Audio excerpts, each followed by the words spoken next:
There are people who were never meant to become heroes, yet fate forces them to be. And Wang Lin is one of them. Born into an ordinary family, he carried a simple wish in his heart to cultivate immortality and repay his parents' kindness. But the world is never that kind.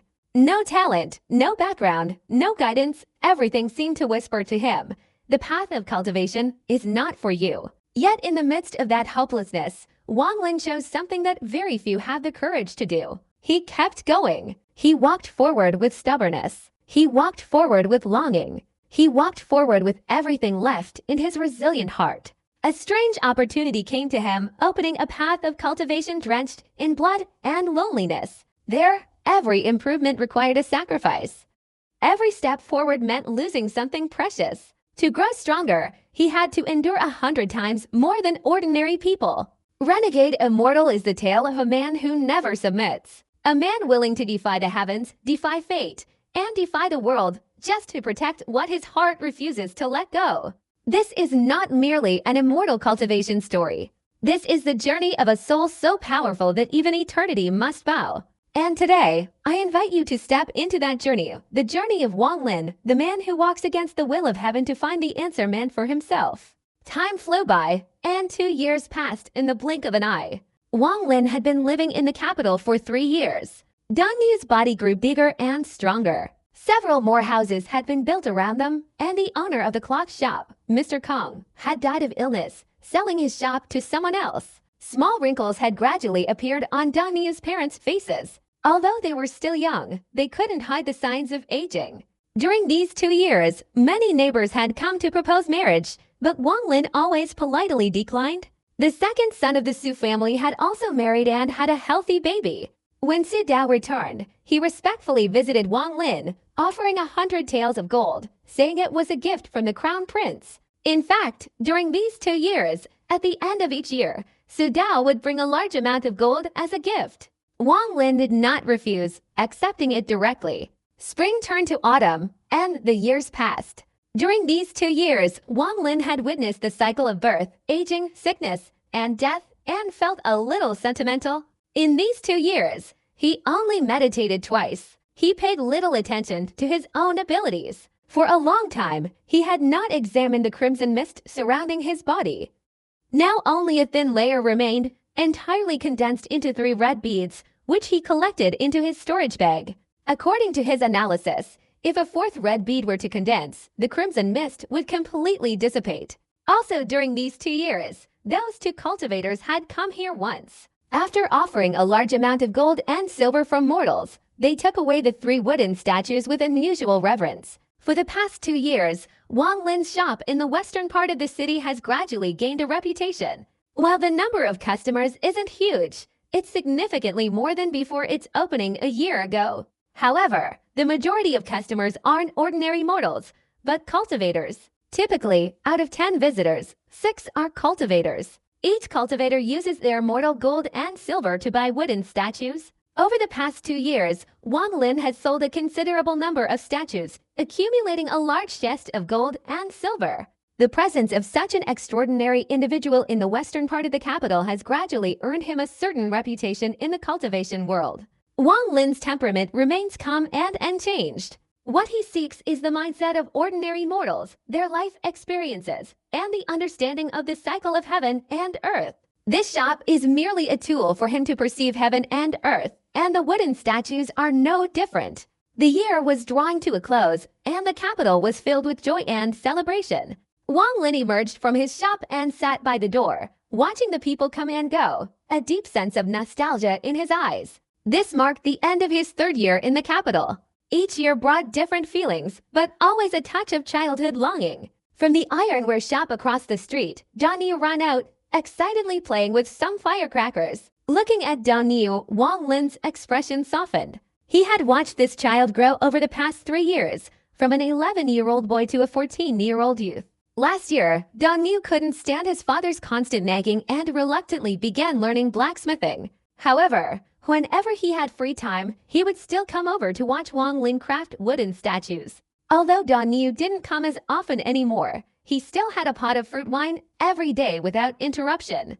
After setting off the fireworks, Dongniu shouted, ran to Wang Lin's side, and sat down on the ice-cold wooden chair as if he didn't feel the cold at all. He winked and said, "Uncle Wong, a few days ago I heard my father say that the shopkeeper Lu in the East wants to marry his daughter to you.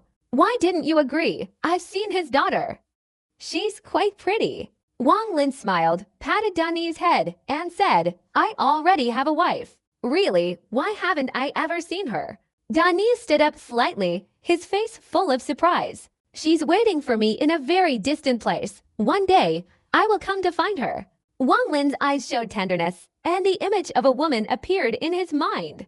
"I know, Uncle Wang, you plan to only return to get married when your business in the capital becomes prosperous." Dani laughed heartily. Wang Lin suddenly burst into laughter, nodded, and said, "That's right, I'll wait until my business is profitable before I come back to get married." Daniel was about to continue the conversation when his father called out from the iron shop. Daniel quickly replied, his face showing reluctance as he looked at Wang Lin and said, "Oh dear, making me forge iron again." After saying this, he reluctantly turned back to the shop. A few more reproachful words from Daniel's father echoed from inside. Wang Lin took a sip of wine and sat quietly by the door. At that moment, a few snowflakes gently fell from the sky. Gradually, the snowfall increased. The first snowfall of the year had silently begun. The temperature quickly dropped. Snowflakes fell on Wang Lin's face, melting into cold water. Wang Lin looked up at the vast sky, then after a moment, extended his right hand and casually clenched it. In an instant, snowflakes from all directions immediately condensed. Wang Lin took a deep breath, released his hand, and the snowflakes scattered in all directions. This scene unfolded so quickly that no passers-by noticed anything unusual. Only a group of people hurried away with their heads down. The sky grew darker, and the number of people dwindled, until finally, no one was left on the street. The surrounding shops closed due to the heavy snowfall, ceasing business, and families gathered around their fires for warmth. Not only their bodies, but also their souls seemed to feel the warmth of family togetherness around the fire, a warmth that could dispel the biting cold. A somber expression gradually appeared in Wang Lin's eyes. The surrounding snowflakes, though icy, were insignificant to him. But now, seeing the shops around him lit up, while his own remained pitch black, a chill suddenly arose in his heart. This kind of chill could not be dispelled by fire, nor could any magical power or divine ability compensate for it. This kind of profound understanding is the price for comprehending the heavenly Tao, something every cultivator must go through. To achieve the God transformation, one must first achieve the mortal transformation. But achieving the mortal transformation, while easy to say, is actually not that simple. Currently, Wang Lin feels lonely. He knows that this loneliness will always follow him. As the years pass, loved ones around him die one by one, and he feels as if he is the only one left in the world. That is true loneliness. Wang Lin fell silent, and after a long time, he slowly stood up, his whole body seemingly aged considerably in that instant. He slowly rearranged the chair, went into the shop, and gently closed the door. After a long while, a fire lit up from inside the shop. Although it looked no different from the surrounding houses, in reality, this fire was just a shell concealing a deep-seated loneliness within his heart. Wang Lin sat beside the fire. The shop was warm, but his heart grew colder and colder. After a long silence, Wang Lin took a statue from his storage bag and placed it beside him. The face carved on this statue was that of his father. Looking at the statue, Wang Lin's heart grew colder and colder. He then took out a statue of his mother. After that, he took out a series of statues from his storage bag and placed them around him. Among these statues were men and women, old and young, all familiar faces from his hometown.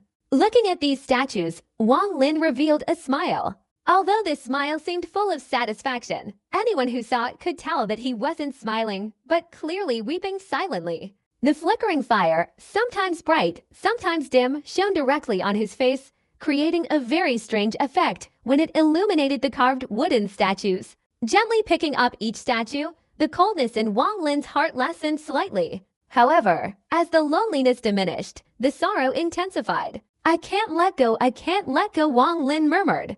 Back then, when he began his cultivation journey, he couldn't abandon his family, and even now, he still can't let go. However, this feeling is different from the one he felt back then. To achieve the God transformation stage, one must first achieve the mortal transformation stage. If one truly abandons family ties and lets go of everything, achieving the mortal transformation stage becomes fundamentally impossible. The reason each cultivator at the God transformation stage is powerful, besides their external cultivation, is more importantly because of the hidden emotions within their hearts. It is this emotion that allows them to achieve the mortal transformation stage, using that emotion to break through the nascent soul stage and reach the God transformation stage. Because of this obsession, Wang Lin didn't encounter too many difficulties when he achieved the mortal transformation stage and gradually began to feel the emotions of a mortal. At this moment, he was immersed in the remembrance of his parents, silently savoring this feeling, and the spiritual energy within his body once again began to spin wildly. This spinning gradually radiated outwards from his body. All the carved wooden statues in the shop suddenly emitted a surge of spiritual energy, beginning to spin rapidly in sync with the spiritual energy in his body. Gradually, the swirling spiritual energy accelerated, emanating outwards from the shop. Under the sky, thousands of snowflakes falling onto the shop's roof also moved in sync, forming a swirling mass that quickly dispersed in all directions. The snow fell harder and harder. After a long while, Wang Lin gradually regained consciousness. The moment he woke up, more than half of the carved wooden statues around him suddenly shattered with a crack. Although more than half of the statues were broken, they were still filled with spiritual power, much stronger than before and even of higher quality. Wang Lin glanced at them, took a deep breath. He stood up, pushed open the shop door, and a blast of icy cold air rushed towards him. Wang Lin looked up at the sky, his voice calm. Transformation into a god. I, Wang Lin, will soon achieve it. The snowflakes falling from the sky had grown larger, covering the ground in a thick layer. At this moment, the door of the ironware shop opposite suddenly opened. Daniel and his father, who were about to come out, were momentarily stunned to see Wang Lin standing across the street. Then, Daniel ran out through the snow, sneezing a few times, and rushed to Wang Lin's side, exclaiming, "Uncle Wang, you knew we were coming over, didn't you?" After saying that, he went inside and sat by the fireplace. Daniel's father smiled slightly, holding a basket, and said to Wang Lin, "Brother Wang, are you busy?" Wang Lin smiled and stepped aside, saying, "Not busy. Let's go inside and talk." Daniel's father entered the room, his eyes gazing at the carved wooden statues all around, his eyes showing admiration. He then put down the basket, seemingly wanting to say something but hesitating, not daring to speak. At this moment, Daniel sat by the fire, and upon seeing the statues of Wang Lin's parents and relatives, he sighed softly and said, "Uncle Wang, I've never seen these statues before." "Did you just make them?" Wang Lin closed the door and sat down beside him, saying, "I made these a while ago." Daniel gazed at the statues without blinking, saying, "Uncle Wang, who did you sculpt these statues of?" Wang Lin's eyes showed a nostalgic expression as he slowly replied, "These are my relatives." Daniel was stunned, and without asking any further questions, he quickly stood up and ran to the wooden basket, opening the cloth covering it. Inside were 3 exquisitely prepared dishes and 2 bottles of fruit wine. Wang Lin glanced at them, his face showing a half-smile as he looked at Daniel's father. Over the past 3 years, he and the man had frequently interacted, but this was the first time he had seen this open man behave like this. Clearly, he needed his help with something. "Brother Tang, just tell me what's on your mind," Wang Lin said. Daniel's father hesitated for a moment, then said shyly, "It's just a little matter, just a little matter." Daniel looked at the basket of food, swallowed, and reached inside to grab it. His father glared at him, scaring him into quickly withdrawing his hand, muttering discontentedly, "It's just borrowing some money. What's there to be shy about?" Daniel's father immediately blushed and scolded, "Little brat, go home." Daniel stuck out his tongue and looked at Wang Lin, saying, "Uncle Wang, since my father is too shy to say, let me say it. My mother is planning to rent the shop next door to make our shop bigger, but we don't have enough money yet." Daniel's father sighed, looked at Wang Lin, and said helplessly, "Brother Wang, your sister-in-law said that our shop is a bit small, so not many people come to buy from us. Seeing that the Li family's shop next door is for rent, she's thinking of renting it." Wang Lin smiled and nodded, picked up the wine gourd from the basket, took a sip, and said, "Do you need much?" Daniel's father hesitated for a moment, then said, His shop is quite large, and most importantly, it needs to be rented for 2 years, requiring 50 taels of silver or 32 taels of silver. 30 taels should be enough. Daniu pouted, muttering. Clearly, mother said it needed 82 before he could finish. His father glared at him fiercely. Wang Lin nodded, and without saying anything, stood up and went into the inner room. There was a large chest filled with gold and silver. Wang Lin casually picked up a gold bar, returned to the shop, and placed it in front of Daniu's father. After seeing the gold bar, Daniu's father was immediately stunned and hurriedly said, "I don't need that much." "Brother Wang, please take it back. I only need to borrow 30 taels of silver." He estimated the gold bar to be worth at least 10 taels, far more than what he needed. Wang Lin took the wine gourd and said with a smile, "Brother Zhang, this money isn't a loan, but rather for me to buy wine. From now on, 1 gourd a day. Your fruit wine is excellent. This amount is enough for 10 years worth of wine." Daniu's father hesitated for a moment, his face showing excitement, and said, "Brother Wang, this." Daniu's eyes slightly narrowed as he said, "Father, please take it." Uncle Wang sold a carved wooden statue for 10 taels of gold. After glaring at Daniu's father took a deep breath, grabbed the wine gourd, took a big gulp, and nodded, saying, "Brother Wang, there's no need to talk about 10 years or 8 years. As long as you're here, I'll bring you one of these wine gourds every day." Wang Lin smiled, looking at the father and son, his heart gradually losing its coldness and becoming warm. That night, Daniu's father drank a lot. 2 jugs of wine were clearly not enough. Daniu served him, bringing in 10 more jugs before he had enough to drink. Finally, Daniu's father drank until he was drunk, but his hand still clutched the gold ingot, and Daniu helped him back home. Before leaving, Daniu whispered to Wang Lin, "Uncle Wang, we have plenty of this kind of wine at home. My father doesn't want me to tell anyone else. In fact, we have a whole wine cellar with several large jars of wine, all passed down from our ancestors. I heard there's even more buried underground. If it weren't for my father's insistence on not letting my mother sell them, she wouldn't have made my father borrow money." After Daniu and his father left, Wang Lin sat by the fire, his heart filled with emotion. Gold and silver are a large sum of money for ordinary people, but for cultivators, they are nothing more than rubbish, not even worth a glance. He sat quietly in the shop, holding a piece of wood, his right hand wielding a carving knife and began carving.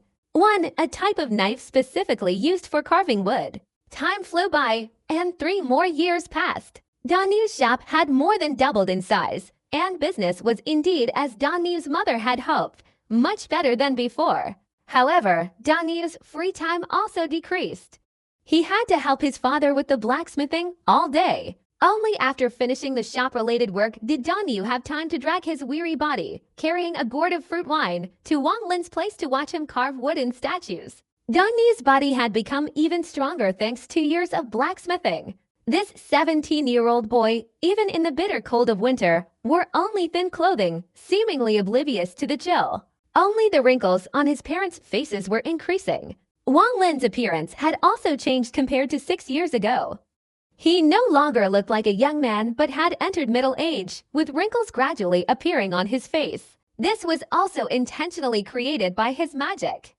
After all, for a mortal to remain unchanged for 6 years would be unbelievable to the simple and kind-hearted people around him. Over the past 3 years, Su Dao's visits had become more frequent. Almost every month, he came with a lot of gold, silver, and fine wine. His intention of seeking favors and support was obvious. Sometimes, his words hinted that these things were gifts from the Crown Prince. Wang Lin had not the slightest interest in this Crown Prince. His reason for staying in the capital was to understand the feelings of ordinary people so that his cultivation could break through. He truly did not want to participate in the power struggles of the mortal world, given his status. In late autumn that year, the leaves of the large willow trees on either side of the street were blown away by the wind, falling and being carried far away, leaving bare branches. Fallen leaves could be seen everywhere on the streets. Wang Lin emerged from the shop, dressed in thick clothes and wearing a leather hat. At this moment, if anyone from Zhao or Chu saw Wang Lin, they certainly wouldn't recognize him as the notorious killer Wang Lin, the heroic figure of yesteryear,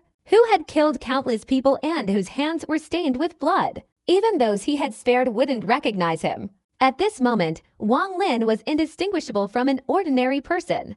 Not only was his appearance similar, but even his bones were identical. After 6 years of becoming immortal, Wang Lin had completely transformed into a human. Currently, his face showed signs of aging, and although his stature remained as tall as before, he looked no different from a middle-aged mortal always busy with business. Only one thing set him apart from ordinary people was his eyes. They were distinctly black and white, without any impurities, subtly tinged with a cold glint, making him appear extraordinary. For 3 years, Wang Lin hadn't sat down to cultivate even once. Even the crimson mist surrounding his body, which he had inadvertently refined 2 years ago, transformed into blood-colored beads and stored in his storage bag. Stepping out of the shop, a gust of wind hit his face, carrying a hint of autumn chill. Wang Lin pulled his collar tighter, closed the shop door, and slowly walked away. At that moment, a sturdy young man emerged from the ironware shop, carrying a bucket of discarded charcoal. Seeing Wang Lin, he smiled and said, "Uncle Wang, going to listen to singing again." Wang Lin turned around and smiled, saying, "Don Yu, get me a gourd of wine." The young man nodded, set the charcoal bucket aside, and hurried into the shop. Soon after, he returned with a gourd of wine, his eyes showing affection as he said, "Uncle Wang, you're getting old, drink a little less, just a few sips to warm yourself up a bit." Wang Lin smiled and nodded, taking the gourd, patting Don Yu on the shoulder, and slowly turning to leave. Don Yu watched Wang Lin's retreating figure, a pang of bitterness in his heart. Over the past 6 years, in his eyes, Uncle Wang, who used to be capable of anything, had aged considerably. He still clearly remembered that 6 years ago, Uncle Wang had a face full of heroic spirit and eyes as bright as stars. A multitude of lifelike wooden statues were carved from his hands. He still remembered his uncle saying that when he made money from his business, he would return to marry the girl who was waiting for him. But 6 years had passed in a flash, and Daniel still hadn't seen Wang Lin's wife. He didn't ask about it again. Daniel sighed and turned to go into the shop. His father was getting old, and he now handled the main tasks of the shop. Even after the shop closed, there were still many things for him to do. The habit from his youth of frequently watching Wang Lin craft wooden statues could no longer continue. He could only spare some time every few days to visit and chat with this lonely uncle. In the autumn air, the wind carried a chill, and Wang Lin walked slowly along the road. After a while, he finally arrived at an inn at the end of the street and went inside. The inn's waiter, with a towel draped over his shoulder, was quite quick-witted, saying, "Oh, Manager Wang, you've arrived. Please come in." Wang Lin entered, took off his leather hat, and said with a smile, "I don't have any money to tip you, so your enthusiasm is useless." The waiter chuckled. "The manager has instructed that the best seat by the east-facing window is reserved for you forever." After saying this, he quickly took a few steps to the table by the east-facing window, wiped the table with a towel, and stepped back. Wang Lin sat down on a long bench. After a while, the waiter brought up several dishes and a small pot full of boiling water. Wang Lin put the wine gourd he was carrying into the pot and began to warm the wine. Occasionally, Wang Lin would take it out and pour a glass, watching the people entering the inn one after another. Gradually, the inn became more crowded. After about half an hour, several female entertainers with musical instruments came out from the back room. As soon as these people appeared, the inn erupted in murmurs of admiration, becoming lively and boisterous. Among these courtesans was a girl with a somewhat beautiful appearance. The vast majority of people who came to the inn came to see her. Her beautiful eyes darted around, her sleeves fluttered, and she began to sing. Her voice was very gentle, causing the patrons to constantly exclaim in admiration. In a short time, the atmosphere reached its peak. Wang Lin smiled as he watched the singing girl sipping his fruit wine. Days like this had been going on for over a year. Soon after, a slightly plump middle-aged man, wearing thick clothing, emerged from the back room, walked quickly to Wang Lin's side, and sat down. The waiter respectfully brought a jug of wine. The plump middle-aged man immediately filled his cup, drained it in one gulp, glanced at Wang Lin, and said awkwardly, "Manager Wang, this matter." Wang Lin took the jug, took a sip, and smiled, saying, "Manager Li, I'm not here to collect rent today, so you can rest assured." The chubby middle-aged man immediately breathed a sigh of relief, smiling apologetically. "Business isn't going well." Don't look at the large crowd here now, but I spent a lot of money to hire this troupe. It's not easy to make a living. Wang Lin smiled, saying nothing, and silently listened to the music. Wang Lin still didn't know the chubby middle-aged man's real name. 2 years ago, this man came to Wang Lin, mortgaging the inn to borrow 20 taels of gold. He hadn't repaid the money yet, so the inn now belonged entirely to Wang Lin. For the past year, he'd seen Wang Lin almost every day and felt uneasy, frequently coming to gauge his intentions. The beautiful eyes of the courtesan shifted, and the men in the inn cheered in support. Just then, a voice came from outside, slightly vulgar. "Ah, this young lady sings so well. It's even captivated me from the north of the city. Excellent." As soon as the voice reached him, an old man with disheveled hair, his face a mix of green and red, wearing a gray robe with a large footprint on the front of his chest, entered and immediately began loudly praising her. The waiter raised his eyebrows and immediately shouted, "Why is an old beggar here? Get out! I'm not giving you any money today." He then tried to push the old man away. The old man glared and said, "You push me. If you dare push me, I'll collapse right here and not leave. I came here to listen to singing today." As Wang Lin looked at the old man, his eyes, which had been dull for years, suddenly shone like stars. This old man was none other than the one who had tricked Wang Lin out of a meal 6 years ago. The stout middle-aged innkeeper sitting before Wang Lin immediately raised his eyebrows, stood up, and hurried to the door. He took out his money pouch, fumbled around for a long time, and finally pulled out a coin. After tossing it to the old man, he said, "Here, go quickly. What bad luck." The old man took the coin, gritted his teeth, noticing a small green mark on it, and smirked at the waiter, saying, "It's real, even harder than gold. You look like an innkeeper, huh?" After saying that, he tossed the coin back to the waiter and said proudly, "A pot of tea." Then his gaze swept around, stopping on Wang Lin, and he walked over. This wasn't because he recognized Wang Lin, but because in the entire inn, Wang Lin's table was the only one occupied by a single person. The waiter was stunned for a moment, looking at the coin in his hand, then at the shopkeeper. He had met many beggars before, but this was the first time he had encountered someone who would bite a coin and immediately use it to buy tea. The chubby middle-aged man's face twitched, and he rolled up his sleeves, about to go and chase the old man out, when Wang Lin waved his hand and said, "Leave." The chubby middle-aged man immediately stopped, hesitated for a moment, said a few more words, and then turned and walked into the inner room.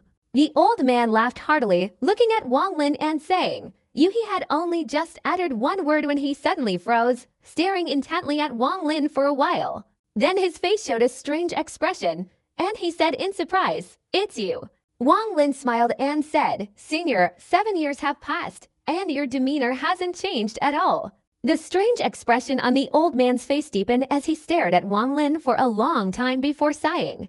Unexpectedly, a hint of admiration appeared in his eyes as he said, "Transcending to the mortal realm, I didn't expect you to have truly transformed into a mortal." Wang Lin took the wine gourd from the small pot, poured a cup, and drained it, saying, "This junior is merely struggling among mortals, unlike senior, who freely roams the human world." The old man took a deep breath, snatched the wine gourd, and drank a cup himself, saying, "In my life, I have met countless cultivators at the god transformation stage, but you are the first to successfully transform into a mortal within 6 years." Wang Lin said nothing, his emotions unmoved, only smiling as he looked towards the singing courtesan. The old man gazed at Wang Lin for a long time, his eyes growing increasingly filled with admiration, saying, "It's not just superficial.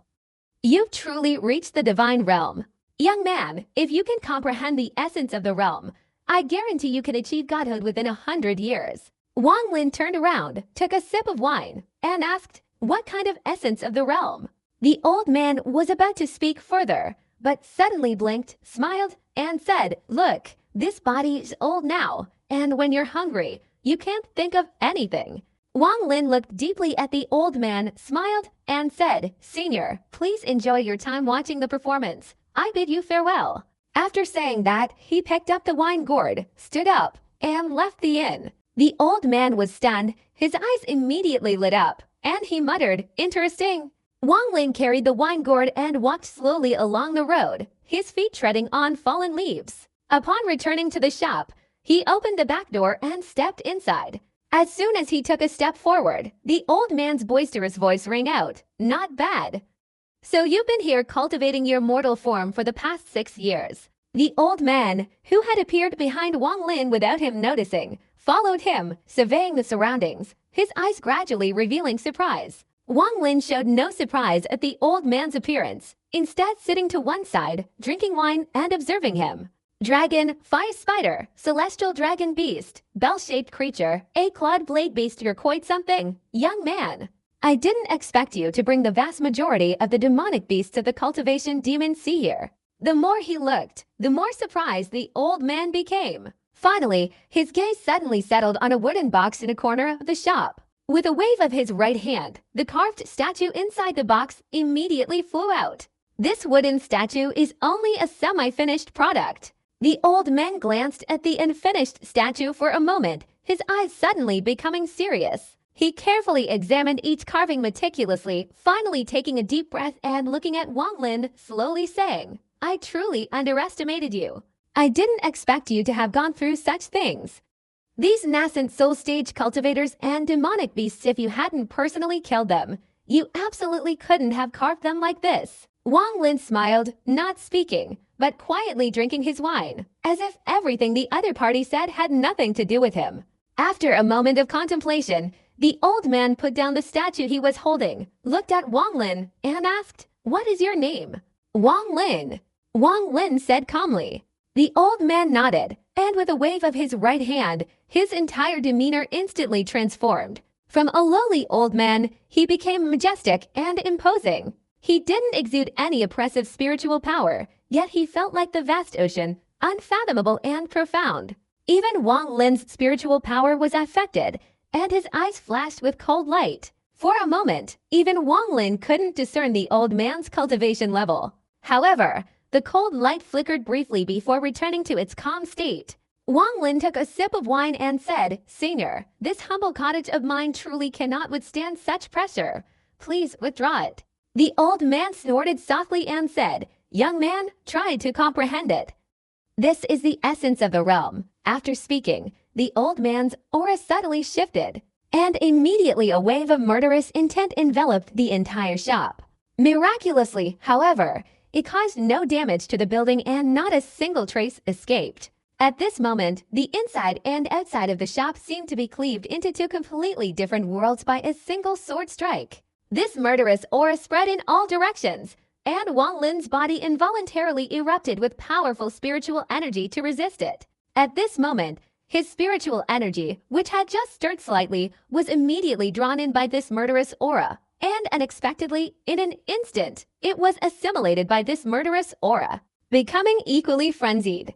Under this violent onslaught, a hint of fear appeared in Wang Lin's eyes. The spiritual energy in his body was uncontrollably drawn back. He even felt as if his nascent soul was being assimilated by the opponent's murderous breath.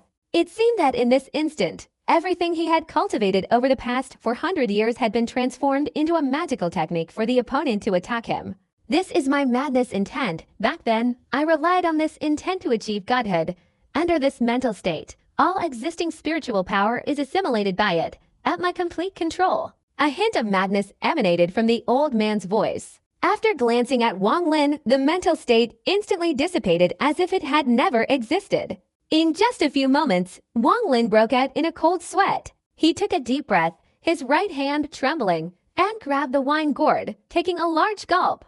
After a long while, the spiritual power in his body gradually recovered. "Why didn't I sense this kind of mental state when I encountered a nascent soul cultivator before?" Wang Lin said after a moment of silence. The old man was taken aback, scratched his head, and said awkwardly, "This I forgot. Although I controlled my cultivation just now, this mental state was driven by the nascent soul stage, so its power was a bit greater in fact. Nascent soul stage cultivators are incapable of displaying this mental state.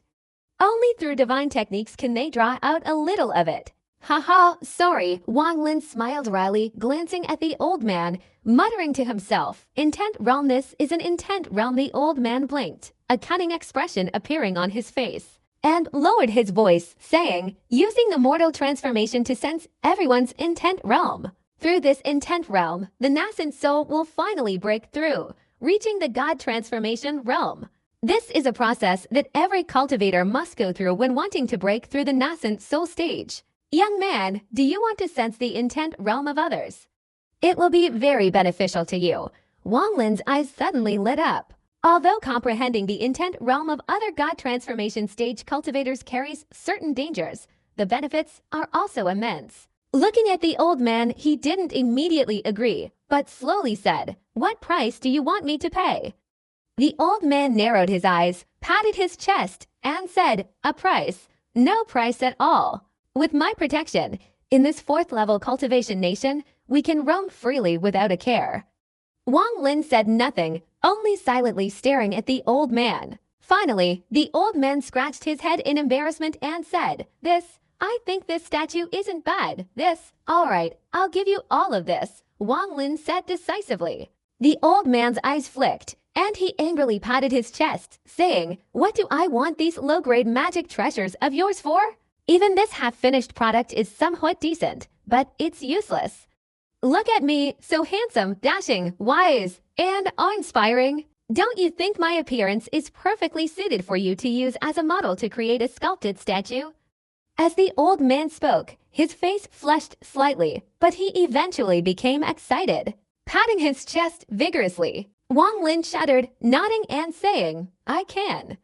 However, my current cultivation level isn't high enough. You'll have to wait until I reach the God transformation stage before you can create a relatively perfect sculpture of me." The old man immediately became excited, repeatedly saying, no hurry, you must sculpt my likeness perfectly." "Oh, that's right. I want to be the model for your sculpture. You must carve it perfectly. Let's do this. Make a lot." 100 sculptures. The old man secretly thought to himself later, "If I go to a brothel or meet a beautiful woman, I'll give her a sculpture of myself. That way, these beauties will surely remember me for life." Especially when he imagined the scene of a beautiful woman embracing the sculpture of himself, her eyes revealing a captivating charm. The old man immediately became excited, and the more he looked at Wang Lin, the more pleasing he found him. His large hand reached out, instantly grabbing Wang Lin's body, and with a flash, the two disappeared from the shop. When he reappeared, he was already in midair, 100,000 miles away from the capital. Wang Lin's divine consciousness swept over him, and he was immediately struck with fear. He roughly estimated that this single teleportation had covered 100,000 miles. This level of cultivation was terrifying, making his hair stand on end. It's worth noting that even a late-stage nascent soul cultivator, relying solely on their own cultivation, could only teleport 1,000 miles. Although Wang Lin didn't know how far one could teleport after reaching the transformation god stage, it was clearly impossible to reach 100,000 miles. Wang Lin analyzed that even a nascent soul stage cultivator probably couldn't easily teleport 100,000 miles. Moreover, the most important thing was that this old man wasn't alone. He had teleported with someone. Therefore, he felt even more wary of this old man. The old man was breathing heavily. Teleporting 100,000 miles was no easy feat for him. However, seeing Wang Lin's terrified expression, he immediately tilted his chin up proudly, feigning a sigh of relief, saying, I'm getting old. My bones are getting weaker. Teleporting just over 100,000 miles at once truly shameful."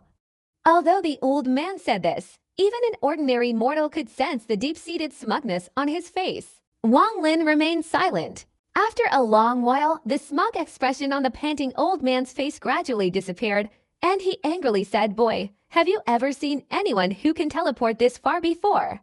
"Never," Wang Lin honestly replied. "Then why, seeing how powerful I am, did you not even utter a word?"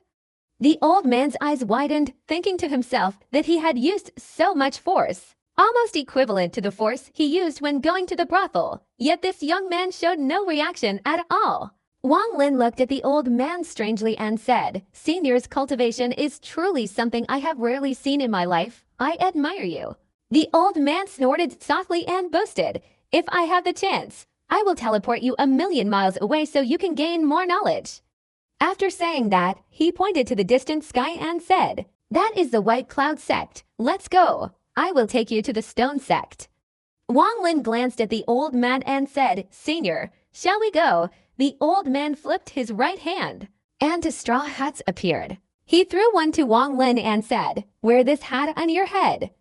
Unless the opponent's cultivation is 2 stages higher than yours, they won't be able to see your appearance. This is something I've kept for many years. You must return it to me after you've used it."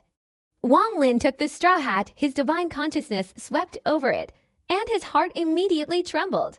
This hat looked ordinary, but in reality, it contained a vast universe. His divine consciousness briefly scanned it and discovered countless ingenious formations he had never encountered before, no less powerful than ancient Forbidden's formations. Those were only the outer formations. The central formation was beyond his comprehension in such a short time. He resolved that he would definitely not return this straw hat.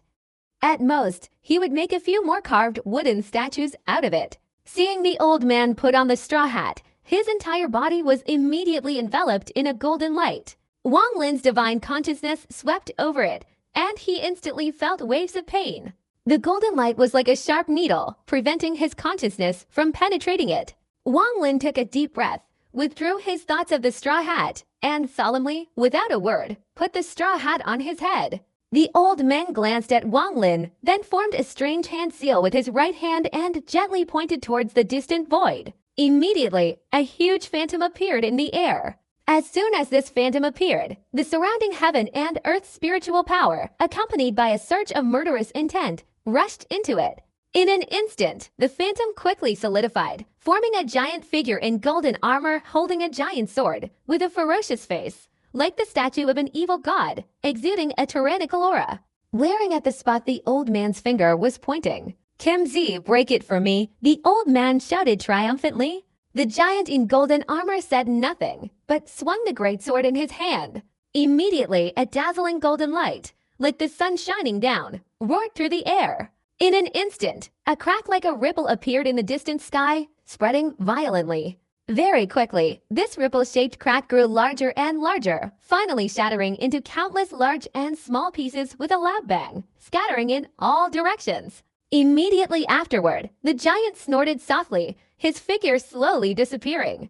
Wang Lin vaguely heard the old man muttering a few dissatisfied words, seemingly scolding the giant in golden armor for being lazy and good for nothing as it dispersed. A gentle spiritual energy diffused from within the void, forming circular ripples that surged in all directions. Within this force was a destructive power.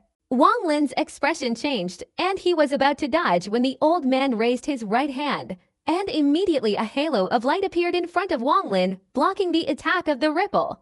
The old man stood watching, directly welcoming the spreading circular ripples, his expression showing enjoyment. After the circular ripples spread, the void suddenly transformed, revealing a series of towering palaces and buildings, like something out of a fairyland, suspended above the white clouds. 7 colored light emanated from these buildings. This scene was several times more magnificent than what Wang Lin had witnessed in the Chu Kingdom years ago.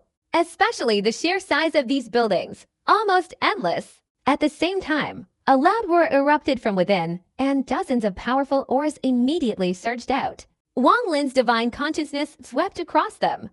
Among these auras, surprisingly, there were more than 30 nascent soul stage cultivators, and the remaining 5 were transformation god stage cultivators. He took a deep breath. A 4th level cultivation nation truly lived up to its 4th level status. Regardless of scale or strength, a 3rd tier cultivation nation cannot compare to a single sect from a 4th tier cultivation nation. It's no exaggeration to say that a single sect from a 4th tier cultivation nation could sweep across any of the 3 cultivation nations. After these cultivators rushed out, they immediately formed a fan-shaped formation surrounding the old men and Wang Lin.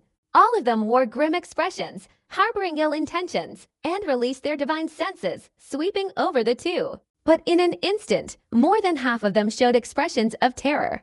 Wang Lin could clearly see that when their divine senses swept over, numerous golden rays suddenly flashed from the straw hats. Upon contact with these golden rays, they melted away like snow meeting fire. As for the old man, he formed a hand seal, and along with the scattered golden rays, transformed into a phantom image of a golden winged eagle. Its wings flapped, instantly shattering all the spiritual consciousness swirling around the old man's body.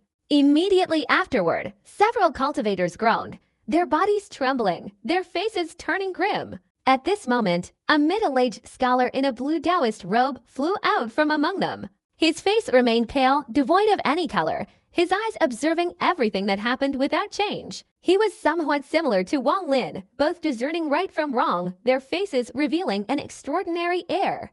After emerging, he clasped his hands together and said in a deep voice, "You have inexplicably disrupted the White Cloud Sect's grand formation. If you don't clarify this matter today, then you'll be left behind."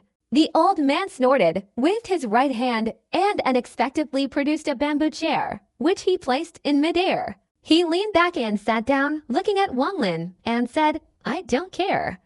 I'm just a henchman. He ordered me to act." "You talked to him?" The middle-aged scholar showed a wary expression, unable to glean any information.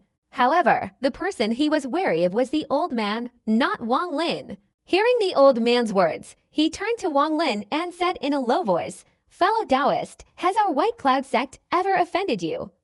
Wang Lin remained silent for a moment, then, without a word, patted his storage bag, and an ordinary flying sword immediately flew out. He lightly shook his hand, and his divine consciousness instantly pressed onto the flying sword. Then, with a series of popping sounds, the flying sword instantly melted into a liquid, condensing into a fist-sized silver sphere. I've long heard that the White Cloud sect has many cultivators at the God transformation stage. Today, I wish to challenge you. I apologize for any disrespect. Please forgive me." After saying this, he moved his right hand slightly, forming a seal and pointing at the silver sphere. In an instant, the silver sphere flew away, emitting a series of whistling sounds, as if it could cut through the void.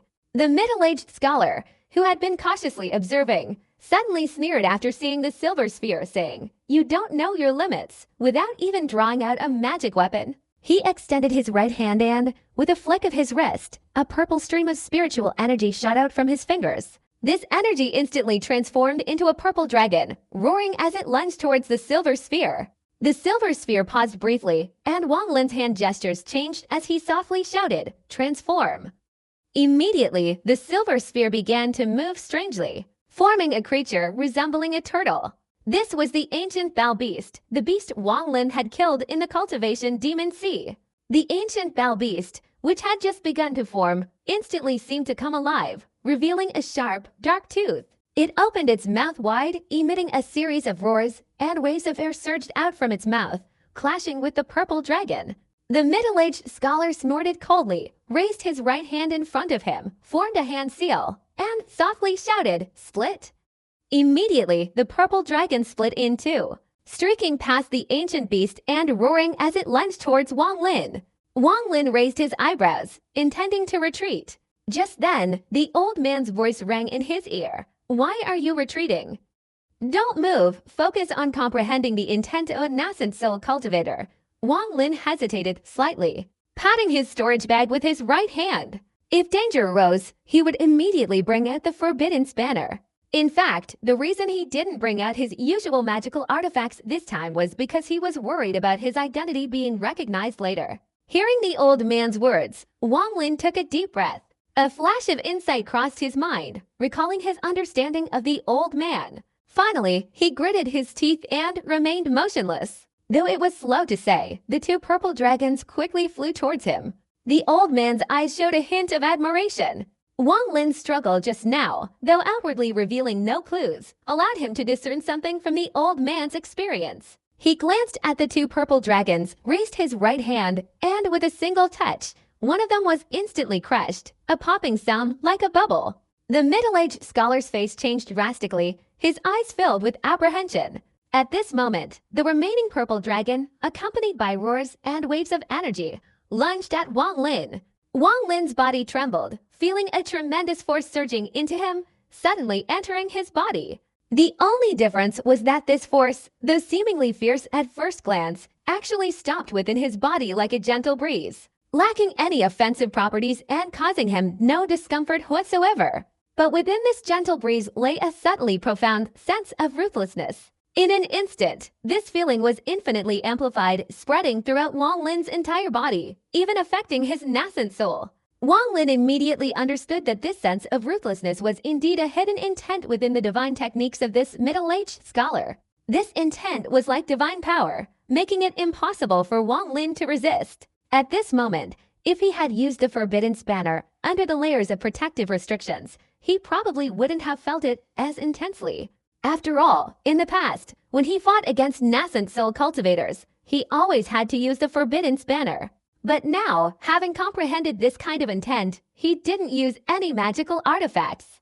Therefore, he was completely unarmed, like a naked body. Sensing the intent within the attack of the nascent soul cultivator, the old man's eyes gleamed, and with a flick of his right hand, a wisp of purple cloud instantly flew out from Wang Lin's head, forming a purple sphere that landed in his hand.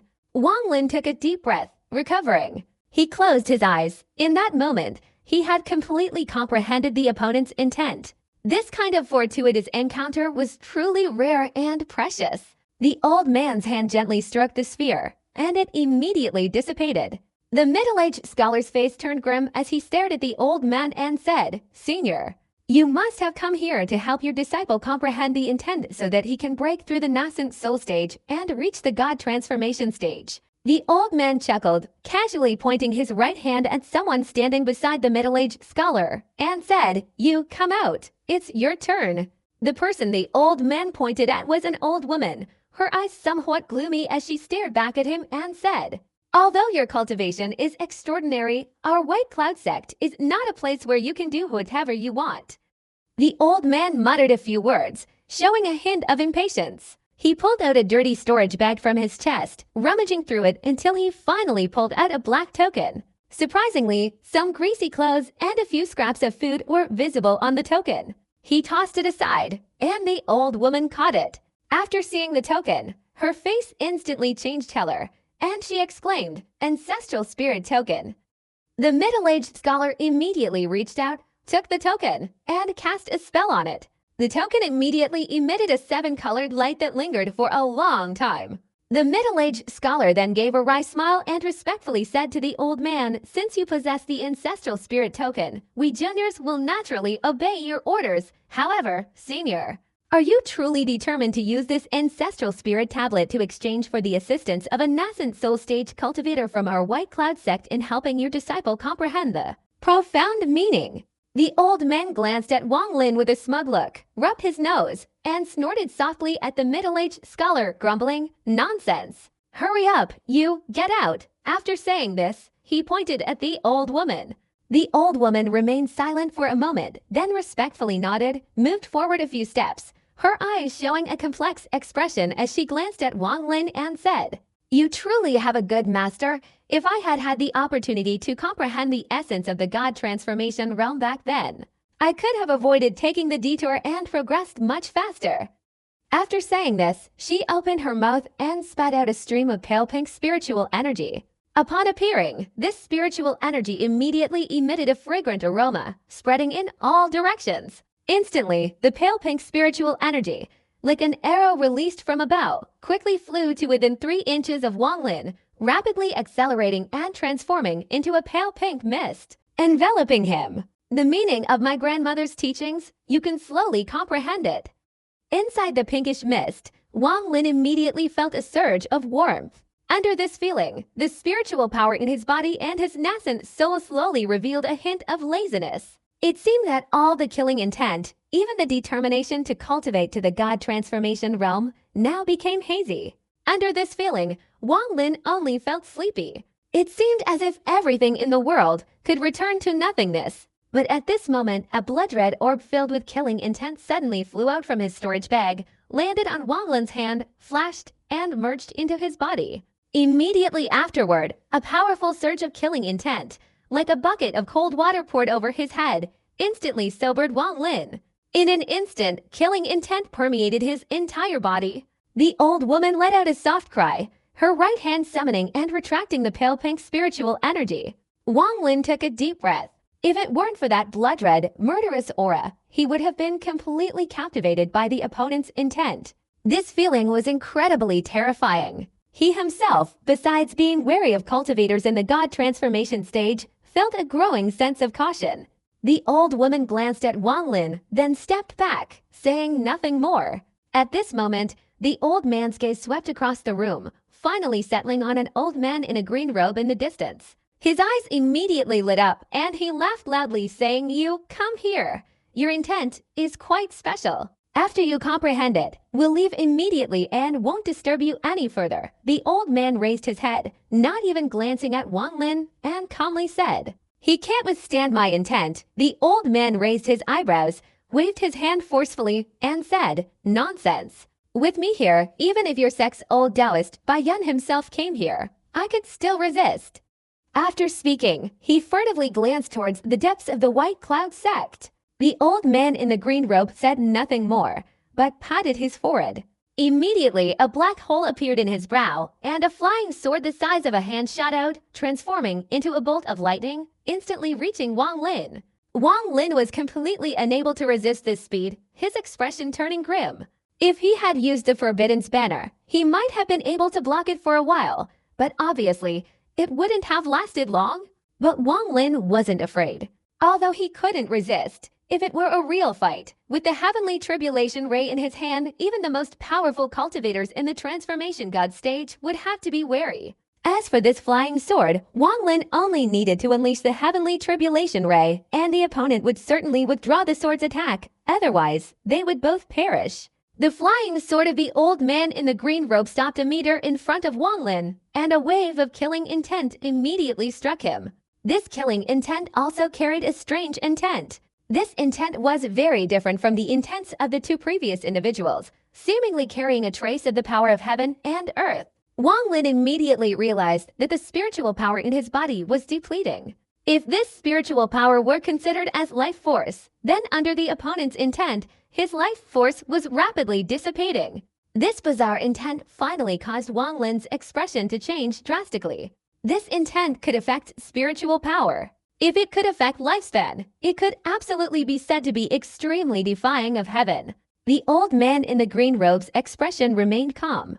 With his right hand, he summoned the flying sword, which suddenly retreated, returning to his side and disappearing into his forehead. He slowly said, "My intent is the passage of time." The old man's gaze became serious, fixed on Wang Lin. Previously, he had only sensed that this old man in the green robe was somewhat strange, thus analyzing that the opponent's realm of intent was certainly extraordinary. But he never imagined that the opponent's realm of intent was actually the passage of time. He took a deep breath, and the wicked expression on his face instantly disappeared.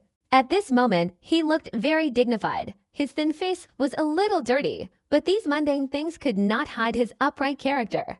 In a short time, Wang Lin felt that in an instant, this old man had completely transformed into a different person. At this moment, if someone said he was a master from the Vermilion Bird Kingdom, Wang Lin wouldn't doubt it too much. A very good realm of the God transformation stage. If you can reach the peak stage in this lifetime, the power of this realm of intent might be heaven-defying. You keep the ancestral spirit tablet. Farewell. The old man took a deep breath, walked to Wang Lin's side, and grasped him. The two instantly vanished from the spot, and when they reappeared, they were unexpectedly in a secluded place within the mortal capital. After the two appeared, the old man immediately gasped for breath like an ox, his face pale, yet still showing a self-satisfied expression. Occasionally, his eyes would glance towards Wang Lin, clearly waiting for Wang Lin's praise. At this moment, he no longer possessed the demeanor of a master he had just displayed. Wang Lin reluctantly took off his straw hat, casually tossing it into his storage bag, and said aloud, "Senior's divine abilities are truly astonishing, something I've rarely seen in my life. I admire you, I admire you." The old man's eyes rolled, and he said disapprovingly, "Is that all you have to say?"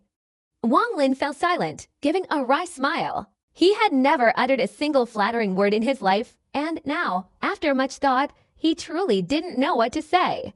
The old man panted, waving his hand and saying, "All right, you've already comprehended the essence. Go back, remember to quickly reach the God transformation stage, and then carve a wooden statue for me." Having said that, he turned and prepared to leave. Wang Lin pondered for a moment, seeing the old man about to leave, and asked, "Senior, what is that ancestral spirit token?" The old man turned his head and glanced at Wang Lin, smiling smugly. "That worthless thing is nothing. I have plenty more here." Then he took out a large pile of various tokens from his storage bag and continued, This is the Heavenly Escape Sect. This is the Spirit Myth Sect. This is the 4th level Demon Clan Cultivation Nation. This is the 5th level Cultivation Nation. Wang Lin stared blankly as the old man introduced each token one by one, his face growing increasingly smug. It was as if the items in the old man's hands were merely toys. Finally, the old man flipped his right hand, producing a blank token, and said, "Besides those, I can make any sect token you want for you. Haha. I don't know how many of these I've sold over the years. You can ask around. My reputation isn't small. Do you want to buy one? How about the White Cloud Sect's Sect Master's token?" Wang Lin silently glanced at the old man, then turned and left. The old man shouted after him for a while, then said a few words, collecting all the tokens, and said, "These are my reserves. Humph, if you don't know what you're getting, I won't sell them to you." Wang Lin walked straight ahead. After returning to the shop, he sat cross-legged beside the fireplace, surrounded by silence. In this quiet environment, different mental images of the 3 nascent soul stage cultivators appeared in his mind. Gradually, he became completely immersed in it, quietly contemplating and understanding. The detached imagery of the middle-aged scholar, the tranquil imagery of the old woman, and the timeless imagery of the old man in the green robe swirled in Wang Lin's mind. Gradually, Wang Lin vaguely understood a little. These imageries originated from different worldviews achieved while comprehending the heavenly Tao. So what exactly was his own imagery? Wang Lin closed his eyes, and at this moment, his whole being suddenly transformed. After a long while, Wang Lin opened his eyes, picked up a piece of wood, and wielded the carving knife with his right hand. Wood chips flew everywhere, and the carving knife in his hand moved like flowing water and drifting clouds, without stopping for a moment. Gradually, the image of a person with one hand making a gesture appeared on the carved wood. Wang Lin's eyes showed intense concentration. At this moment, nothing around him could affect Wang Lin's inner self. Everything in his mind and in his eyes was the detached imagery of that middle-aged scholar. The wood chips on the ground piled up, and the carving knife in Wang Lin's hand moved faster and faster, until finally only afterimages could be seen. After a long while, Wang Lin's right hand suddenly stopped, and the carving knife in his hand suddenly broke in two. The sharp tip of the knife shot out like a flash of light, spinning and piercing the wooden stand above, emitting a series of whistling sounds. Wang Lin paid no attention to any of this, his eyes fixed on the wooden statue he had just carved. This statue had indeed taken the form of a middle-aged scholar very vividly, his right hand forming a hand seal, and a ruthless aura enveloped him.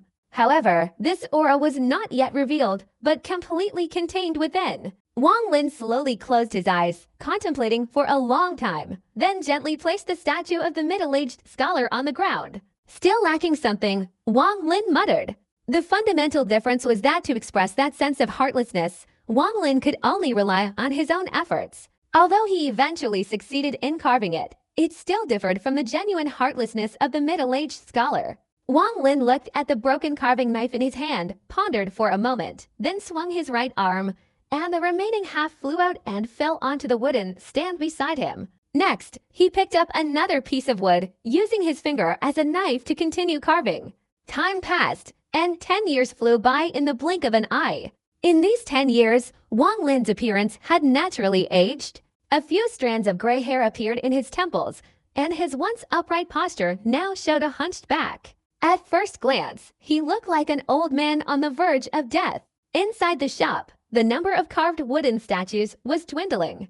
During these 10 years, Wang Lin only managed to create one finished wooden sculpture, an old woman from the White Cloud sect. In fact, he had already completed the sculpture of the old woman 9 years prior. Although it resembled the sculpture of the middle-aged scholar, there were still differences. He couldn't achieve perfection.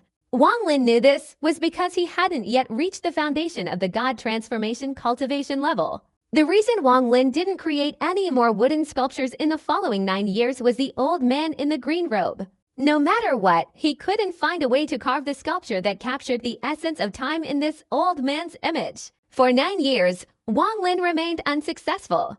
Although he carved countless sculptures of the old man, none of them could contain the true essence. Ultimately, they all turned to dust. One day, Wang Lin looked at the wooden statue of the old man in the green robe in his hand, sighed softly, and with a slight flick of his right hand, the statue instantly turned to ashes. After a moment of silence, he stood up and slowly opened the shop door. The gentle sunlight fell upon him. Wang Lin took a chair and sat by the door, quietly watching the passers-by. Across the street was a shop selling iron tools. This shop had expanded several times in the past 9 years. Soon, a 4-year-old child poked his head out from inside the iron tool shop. Seeing Wang Lin, the child immediately called out, his small mouth chattering, and he ran quickly to Wang Lin's side, carrying a gourd of wine in his hand. After handing it to Wang Lin, he said in a soft voice, "Grandpa Wang, this is the wine I stole for you. Where's my sugar?" Wang Lin's face showed a relaxed smile, and with a flick of his right hand, a thumb-sized pill appeared in his palm.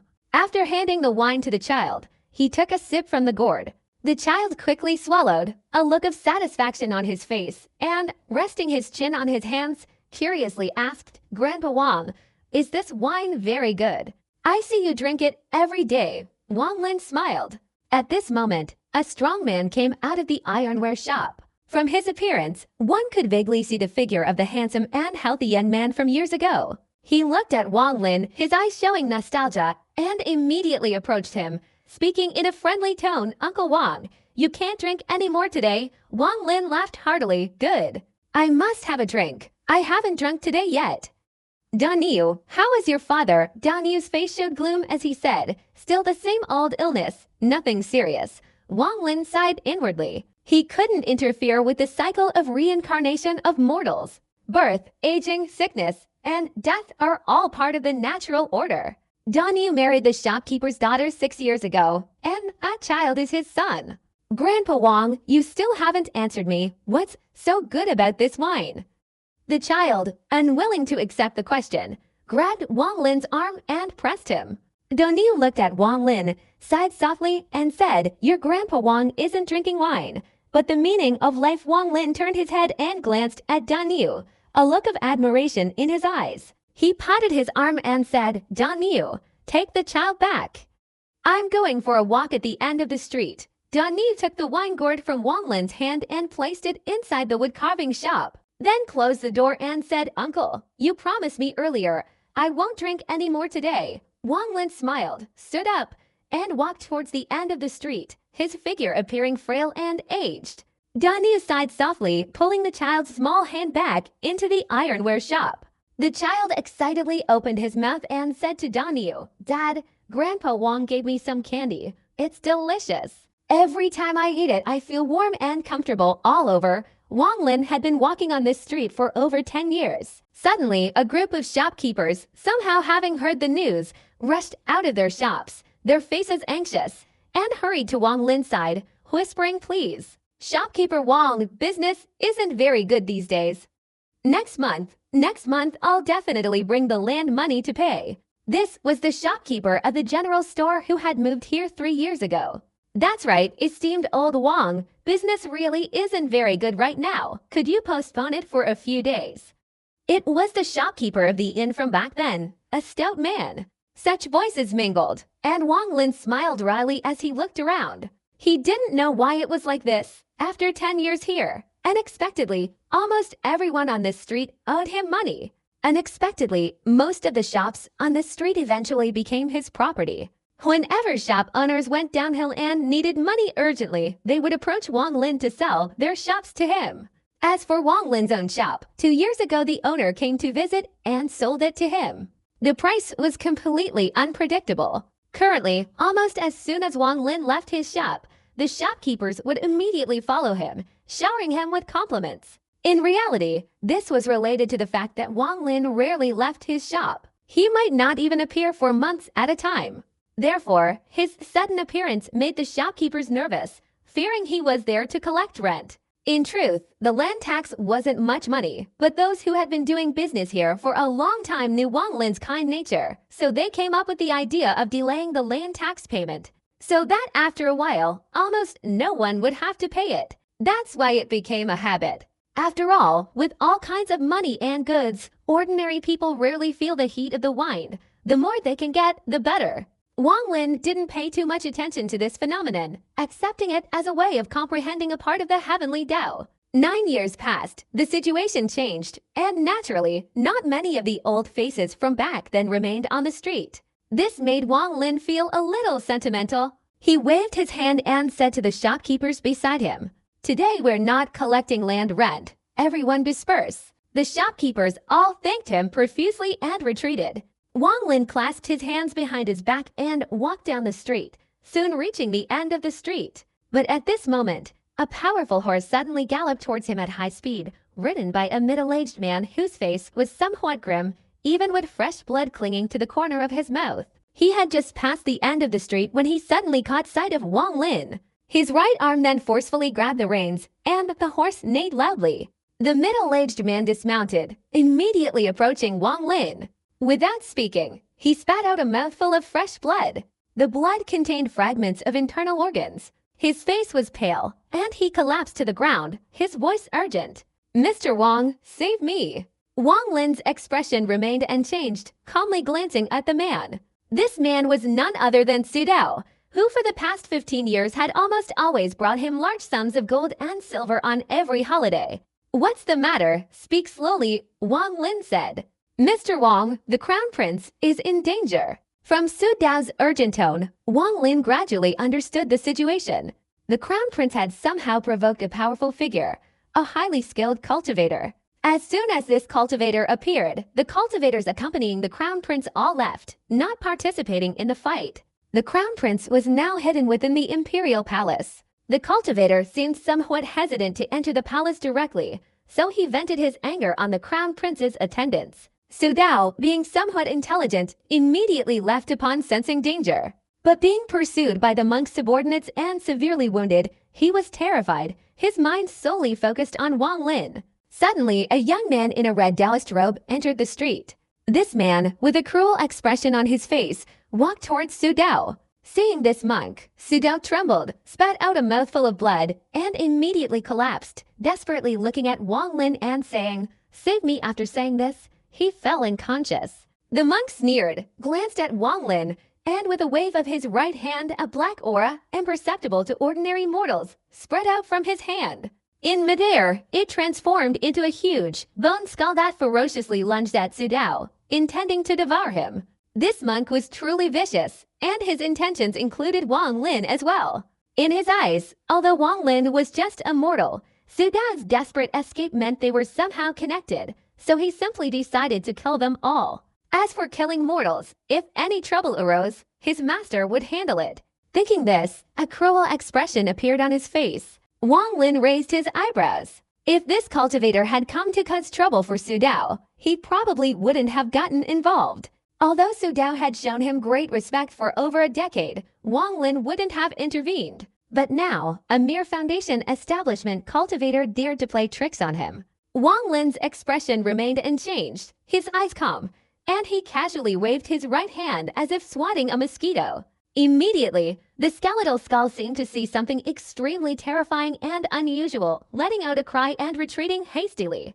It was just that he was one step too late. Wang Lin waved his right hand, and the demon Siligo suddenly materialized. With a grin, he swallowed the skull, smacked his lips, and glared fiercely at the terrified young Taoist before slowly disappearing. The young Taoist's face flushed an unusual red.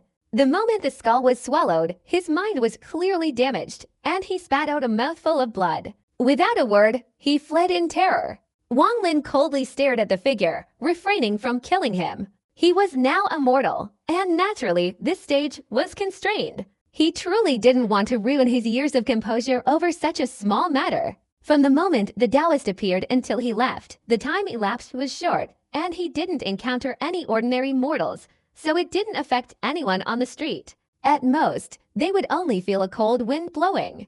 However, even though the street was deserted, people would eventually recognize him, the cause being the clotted blood gushing from Su Dao. Su Dao's family had moved away from this neighborhood 8 years ago, so at this moment, few people recognized his identity. Wang Lin sighed, his hands clasped behind his back, and slowly walked towards a nearby general store. After entering, the storekeeper immediately rushed over with money. Wang Lin pointed to Su Dao, who had fainted not far away, and said, "Storekeeper, please find a shop assistant to carry this man to my store." The storekeeper hesitated for a moment, glanced around, and seeing that no one was paying attention, took a few steps forward and said softly, "Storekeeper Wong, I don't know if this man is alive or dead. I think it would be better to report it to the authorities. Otherwise, you might get into a lot of trouble." Wong Lin smiled, patted the storekeeper's shoulder, and shook his head, saying, "It's all right. Just find someone to take him away from me." After speaking, he turned around, clasped his hands behind his back, and slowly walked out. The shopkeeper watched Wong Lin's retreating figure, sighed, and muttered, "What a good person. Shopkeeper Wong is truly a good person."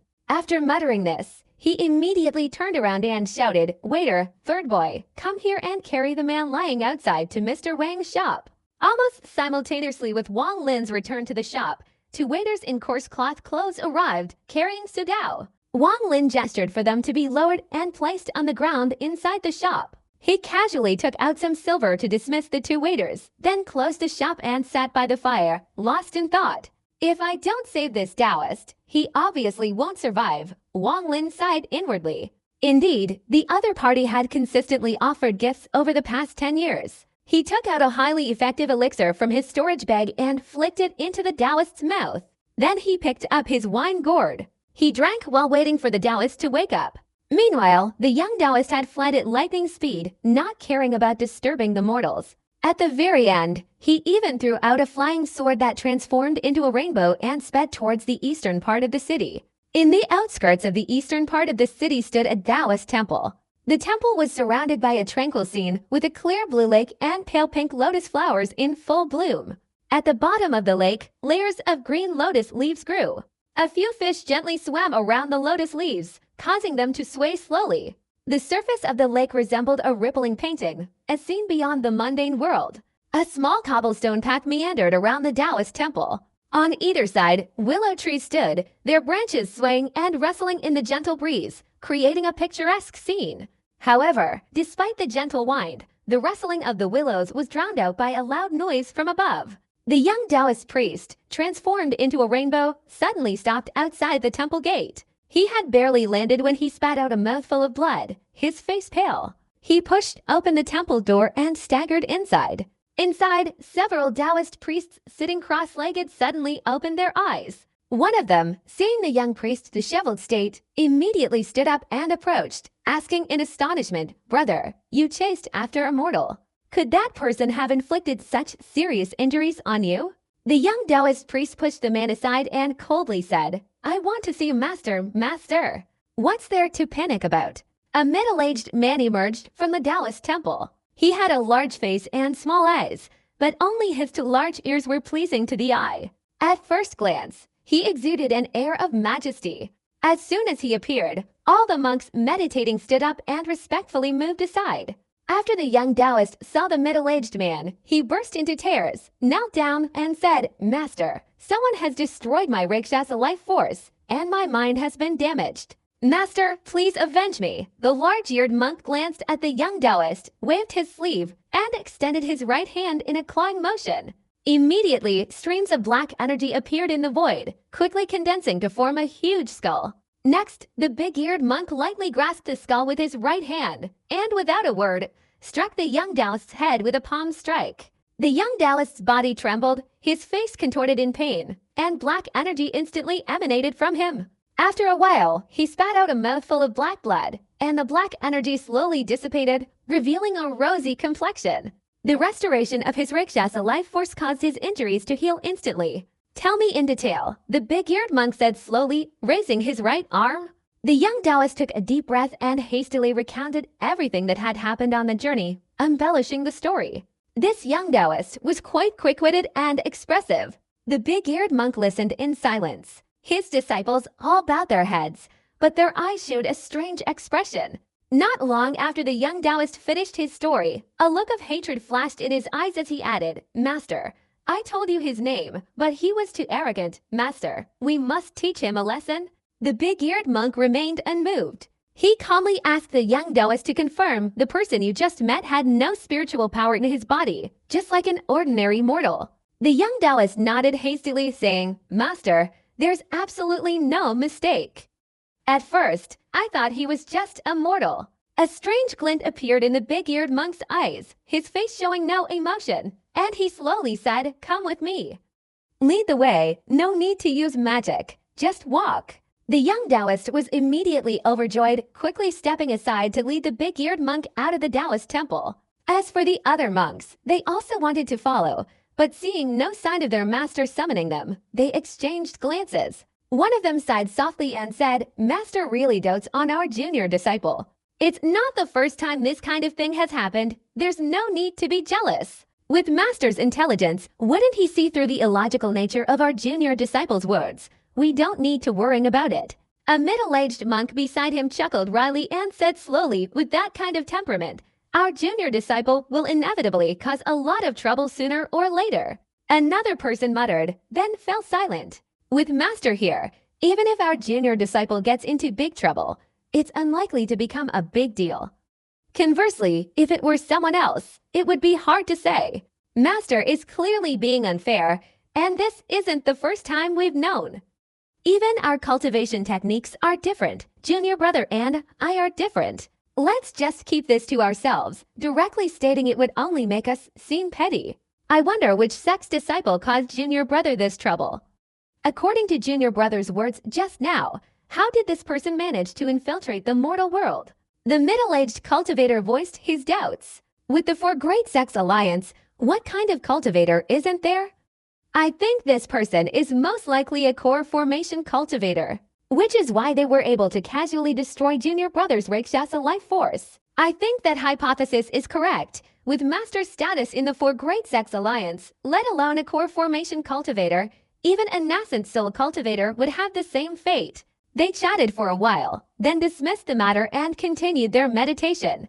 The young Taoist priest walked along, a wave of smug satisfaction rising in his mind. He knew his master treated him best, primarily because he was his master's last disciple. From childhood to adulthood, whenever he encountered trouble, he only needed to tell his master, and his master would immediately lead him to eliminate the culprit. For so many years, his master had never refused him. He inwardly sneered, thinking to himself that this time, with his master's intervention, that person would surely die without a burial place, letting him know the consequences of daring to provoke him.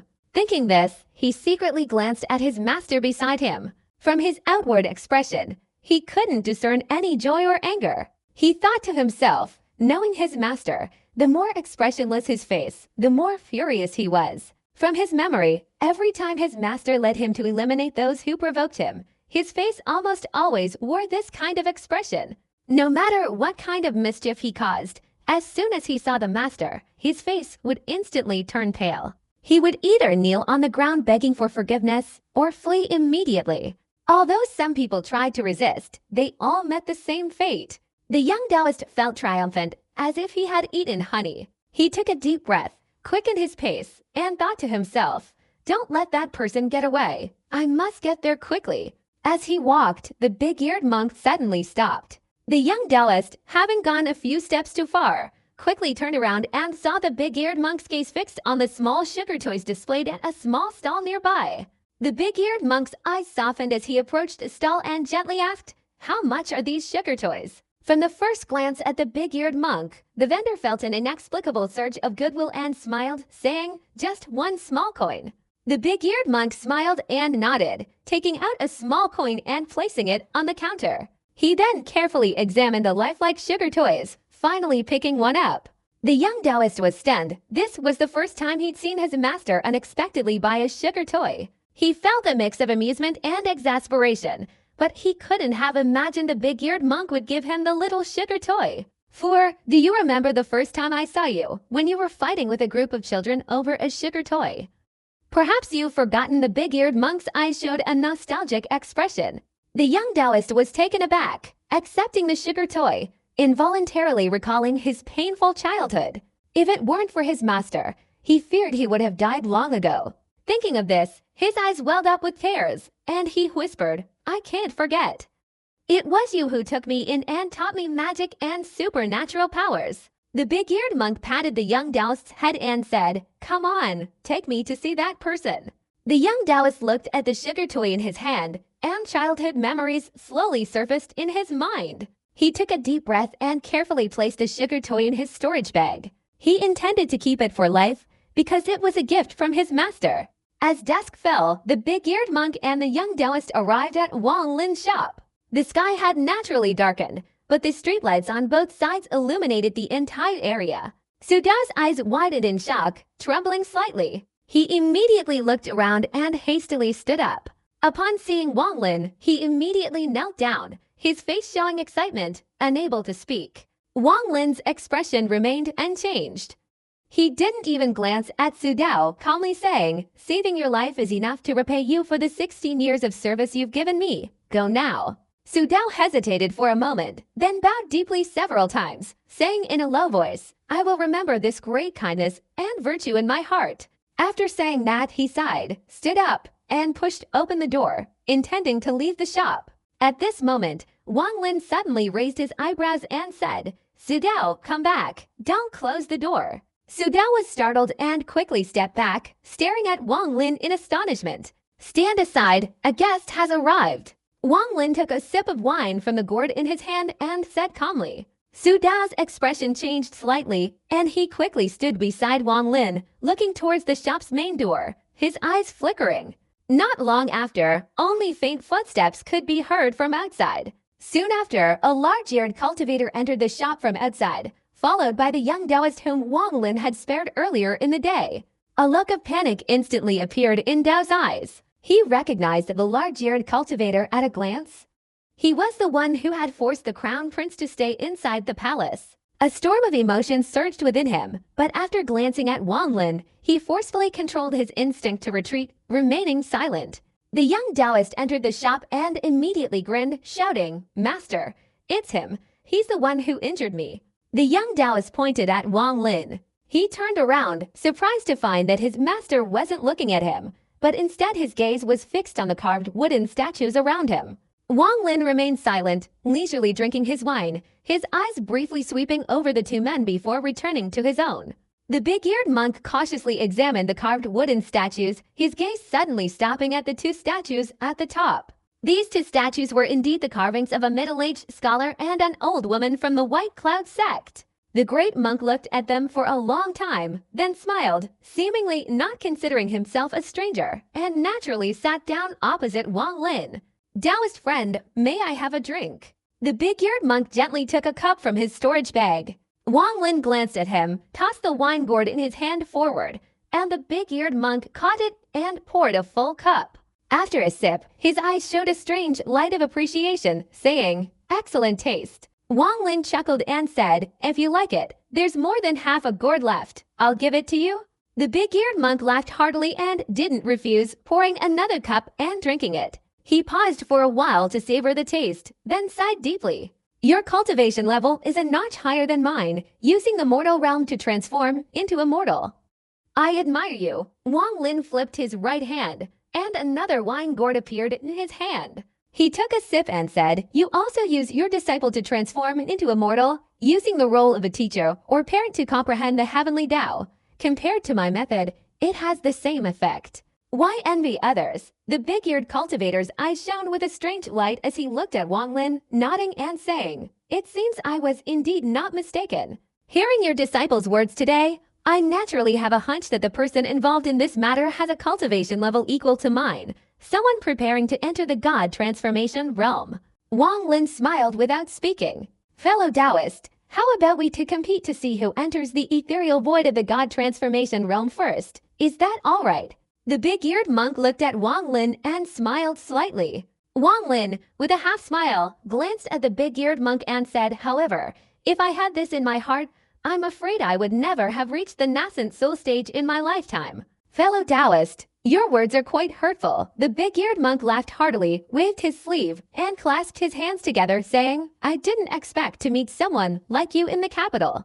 "Good, my name is Chu Wutai. May I know your name?" Wang Lin, he took a sip from his wine gourd and said, "Wang Taoist, you will certainly reach the nascent soul stage within 100 years. I've come to congratulate you in advance." The big-eared monk Chu Wutai smiled. Wang Lin's eyes were calm and nonchalant as he said, "Chu Taoist, you're speaking too soon." In my opinion, if true Taoist doesn't reach the nascent soul stage within the next 100 years, then your disciple will surely die within 100 years as well. Chu Wutai's eyes flashed, and he remained silent. The young Taoist wanted to glare, but seeing the unusual interaction between his master and this person, he suppressed his anger, letting out a soft snort, thinking to himself that this person was truly inconsiderate. He had never seen his master speak to anyone like this before, yet this person not only showed no gratitude but also uttered malicious words. Even Su Dao, understanding that Wang Lin's words were somewhat hurtful, wanted to warn him to be careful, fearing the big-eared cultivator's anger. But to his surprise, the big-eared cultivator remained silent for a moment, not only not angry, but instead let out a bitter laugh. In fact, with the young Taoist cultivation level, he naturally couldn't discern the hidden meaning in the big-eared cultivator's words and Wang Lin's. As for Su Dao, being just an ordinary mortal, he was even less able to sense the dangerous implications. The big-eared monk, after entering the shop, displayed a gentle demeanor, but from beginning to end, his intentions were lurking. Every word and every sentence concealed a hidden meaning. His first words were intended to stir up some unease in Wang Lin's heart. If he succeeded, it would negatively impact Wang Lin's future. Because to achieve the God transformation stage, one must first transcend the mortal realm, a process of comprehending the heavenly Tao and maintaining inner peace. Once Wang Lin's heart is disturbed, he will likely suffer from mental obstacles throughout his life, preventing him from achieving the God transformation stage. Even if he eventually overcomes these obstacles, it will be many years later. This reveals the insidious intentions of the big-eared monk. Although exposed by Wang Lin, he remained unsatisfied, continuing to offer congratulations under the guise of the next 100 years, another insidious way of speaking. The old man had said these words before, but because his cultivation was too high, and Wang Lin hadn't yet reached his current level, it didn't affect the overall situation.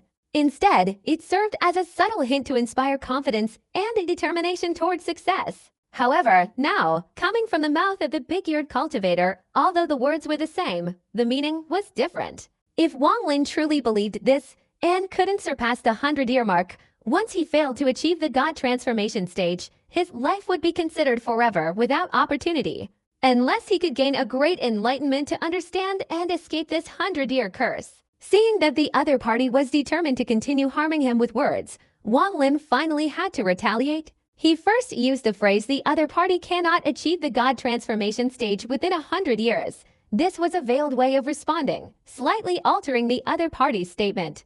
This had the same effect as the phrase achieving the God transformation stage within 100 years. However, this wasn't the main point of Wang Lin's counterattack. His final sentence was the true counterattack. Within 100 years, the young Taoist must die. This clearly pointed out the crucial point in the teacher-father relationship between the big-eared cultivator and the young Taoist. This big-eared cultivator, Chu Wutai, achieved the realm of transcending the mortal world by relying on the master-disciple relationship. He used intention to guide his thoughts, used thoughts to take on disciples, used affection to nurture them, used sincerity to love them, and used suffering to enter the divine realm. Every action in this entire process was aimed at immersing his entire body and mind in the master-disciple relationship. Finally, when he comprehended his own state of mind and prepared to enter the realm of divinity, that was also the day he killed his disciple, personally killing the disciple to whom he had entrusted all his spiritual power, causing his inner suffering to reach its extreme at the final step of entering divinity. It seemed affectionate, but in reality, it was heartless. But beneath this seemingly indifferent facade lay a profound sense of loyalty and righteousness. This kind of transcendent state is something only extraordinary individuals can comprehend. At the very least, Wang Lin couldn't achieve it. Therefore, his final words were truly a counterattack. Within 100 years, his disciple would undoubtedly perish. First, he contradicted the 100-year agreement to both reach the God transformation realm, and then, with this statement, he revealed the true heart of the big-eared cultivator, his heartlessness and lack of profound sorrow. At the same time, he left a subtle, almost imperceptible mark on the young Taoist's heart. The big-eared cultivator, Zhao Wutai, let out a bitter laugh. He glanced deeply at Wang Lin, then suddenly stood up, clasped his hands together, pondered for a moment, and then looked at Su Dao, saying, "Tell your highness to bring the martial cauldron to the Taoist temple within 3 days. I will not pursue this matter any further. After speaking, he glanced deeply at Wang Lin again before turning and leaving. The young Taoist priest was completely stunned and hurriedly followed. He felt that today's events seemed strange. His master was acting unusually unlike before, seeking revenge for him.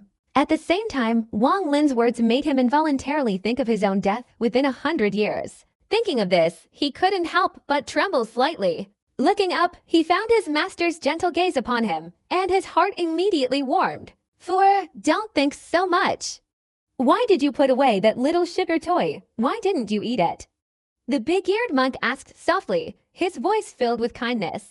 The young Taoist priest's eyes reddened, and he lowered his voice to reply, I originally intended to keep it. The big-eared monk smiled, patted the young Taoist priest's head, and smiled without speaking, slowly leading him out of the street. However, although he was smiling outwardly, inwardly he was secretly seething, his consciousness sweeping deeply over Wang Lin's shop, naturally recognizing this man as his greatest rival in life. Wang Lin sat in his shop, lost in thought. After a long while, he chuckled, deciding not to dwell on the matter any further, lest it affect his impending transition to the mortal realm. Su Dao, meanwhile, was completely bewildered. He had previously only considered Wang Lin a highly skilled individual. Otherwise, how could a mere woodcarver have instilled such fear in the two immortal elders of the royal palace? After careful observation, he discovered that Wang Lin's shop hadn't changed at all, and the two immortal elders had become withdrawn, no longer daring to discuss woodcarving. Even the crown prince had ordered him to bring gifts on holidays and festivals, a practice he hadn't changed for over a decade. Therefore, in his time of trouble, he had desperately sought out Wang Lin for help. But he could never have imagined that Wang Lin was so powerful that even the influential cultivators, the ones who had intimidated the Wang family, forced the immortal elders to retreat, and compelled the crown prince to hide in the imperial palace, would abandon their pursuit after a brief conversation. Just days before, the crown prince had even dreamed of handing over the martial cauldron to save his life. After Su Dao left, Wang Lin's life returned to its usual peaceful state, as if what was once ordinary would never return.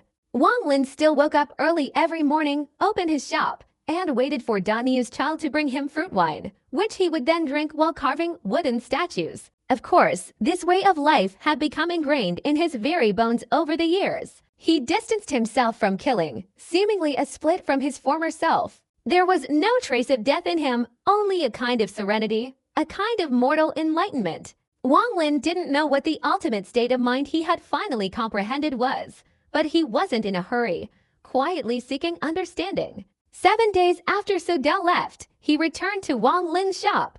Accompanying him was a middle-aged man with a noble bearing. This man and Su Dao respectfully entered the shop, disregarding their respective statuses, and simultaneously knelt down, bowing 3 times to Wang Lin.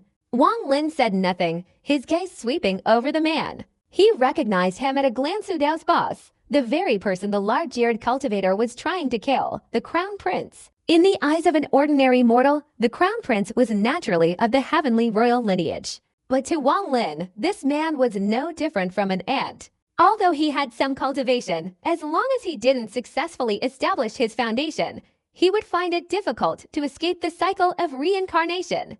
The middle-aged man seemed to have known Wang Lin's temperament. After bowing deeply, he stood up, without saying a word, took out a storage bag, respectfully placed it on the side of the table, and bowed to Su Dao before retreating. Wang Lin remained silent throughout. After the two left, he finally stopped carving, looked up, picked up the storage bag, and scanned it with his divine consciousness. He saw that it contained a large amount of spirit stones. He casually set the storage bag aside, sighed, and left the shop. He sat on a bench outside, gazing at the blue sky and white clouds, enjoying the warmth of the sunlight, a hint of melancholy appearing in his eyes. He thoroughly enjoyed this kind of life. If his parents were healthy and living inside the shop, then his life wouldn't have been in vain. Time passed. Another 5 years went by. One day, Daniu's father, unable to escape the cycle of life and death, departed from this world. The ironware shop was draped in white flags, and mournful cries echoed from within. Wang Lin stood outside his shop, staring in astonishment at the opposite side. He couldn't help but recall the time 20-odd years ago when he first entered this street, when that open-minded man invited him into his house for dinner. He couldn't forget how embarrassed and hesitant that open-minded man had been, wanting to expand his shop, to ask for a loan. 20-odd years had passed, and Wang Lin himself couldn't remember how many times he had eaten or drunk at that man's house. But the cycle of karma was something that someone like Wang Lin couldn't change. Birth, aging, sickness, and death are the fundamental elements for him to comprehend the Tao of heaven. Although using a heaven-defying technique could prolong the other party's life for a few more years, ultimately this person would not escape the cycle of reincarnation. Not only that, but this heaven-defying method would instead cause them to fall into a lower realm upon entering the 6 paths of reincarnation. After all, Dan Yu's father and Wang Jiu were not the same. Wang Jiu was a cultivator, his very being defying heaven, which is why Wang Lin was able to extract his soul, independently deciding the cycle of reincarnation and placing his soul into the fetus of that woman. But Dan Yu's father could not. Wang Lin stood at the shop door and sighed softly. A black flower appeared in his hand, seemingly out of nowhere. This flower was no ordinary object, but the most precious material for refining elixirs. If it were an ordinary mortal, their soul wouldn't have completely dissipated long after death. This flower could help condense the soul and also enter the cycle of reincarnation to strengthen their soul power, allowing them to seize the opportunity to possess someone suitable. Wang Lin hobbled towards the ironware shop. Inside, aunts, uncles, and cousins were present, all with sorrowful expressions. A profound grief enveloped the entire shop. In the back courtyard of the shop was a funeral hall. Dan Yu's father lay in a coffin, and Dan Yu and his wife knelt beside him. Dan Yu's eyes were red, clearly having just cried. Beside him was another woman, Dan Yu's mother, utterly heartbroken, looking at her husband in the coffin with despair in her eyes. 20-odd years ago, Wang Lin had already noticed the deep affection between this couple. As Wang Lin approached, the uncles and relatives of the Dan Yu family all showed respectful expressions, adjusting the mats on the path, obviously to show Wang Lin's status.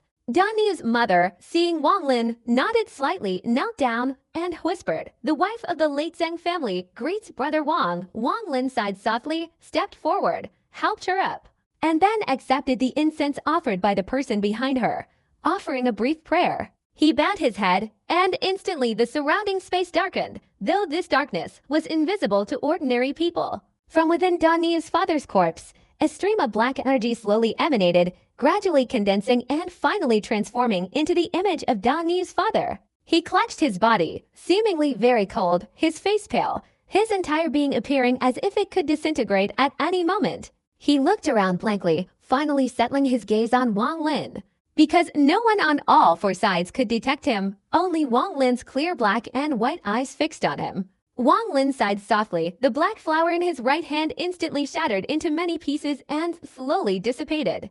Ordinary people couldn't perceive these things, slowly transforming into many points of light that flew into the soul of Dan Yu's father. He immediately felt no more coldness and looked at Wang Lin with deep gratitude. At this moment, he completely understood that the person who had been his neighbor for over 20 years was absolutely extraordinary. His body flew through the air, knelt down, and gently bowed several times to Wang Lin. Then he lingered, looking at his wife and glancing at Dan Yu, his entire body seemingly stepping onto a ladder leading to heaven, slowly ascending and finally disappearing into the void. "Father, mother, I saw Grandpa." At that moment, a childish voice came from a small corner. It was Dan Yu's child, now 9 years old, his eyes gazing into the air with a look of bewilderment. However, no one believed the child's words. Seeing no one paying attention to him, the child wrinkled his nose and said nothing more. Wang Lin looked around with a sigh. The cycle of karma is inescapable. He looked at the aged corpse of Dan Yu's father in the coffin. Suddenly, 20 years flashed before his eyes. Each year this man had changed, slowly aging from a vigorous young man 20 years ago until his death. He sighed, his gaze settling on Dan Yu's mother. Back then, this widow was only in her 30s. But now she was clearly over 50. The widow's body bore the marks of the passage of time, spanning over 20 years. Wang Lin's gaze shifted again, this time settling on Dan Yu. The young man who used to frequent Wang Lin's shop has now fully grown into adulthood.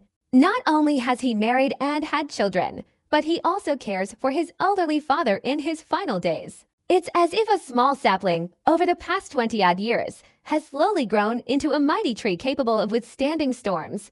At this moment, a sudden realization dawned on Wang Lin, becoming increasingly clear. In the blink of an eye, 20-odd years had passed since he became immortal, and for the first time, Wang Lin had perceived the formless gateway of the heavenly Tao. He didn't know how he had left the ironware shop, but he sat vaguely before the fireplace, staring in astonishment at the wall. His mind was blank, containing only a single stream of divine consciousness. The experiences of his interactions with Dan Niu's parents and Dan Niu himself over the past 20-odd years flashed before his eyes like a continuous picture.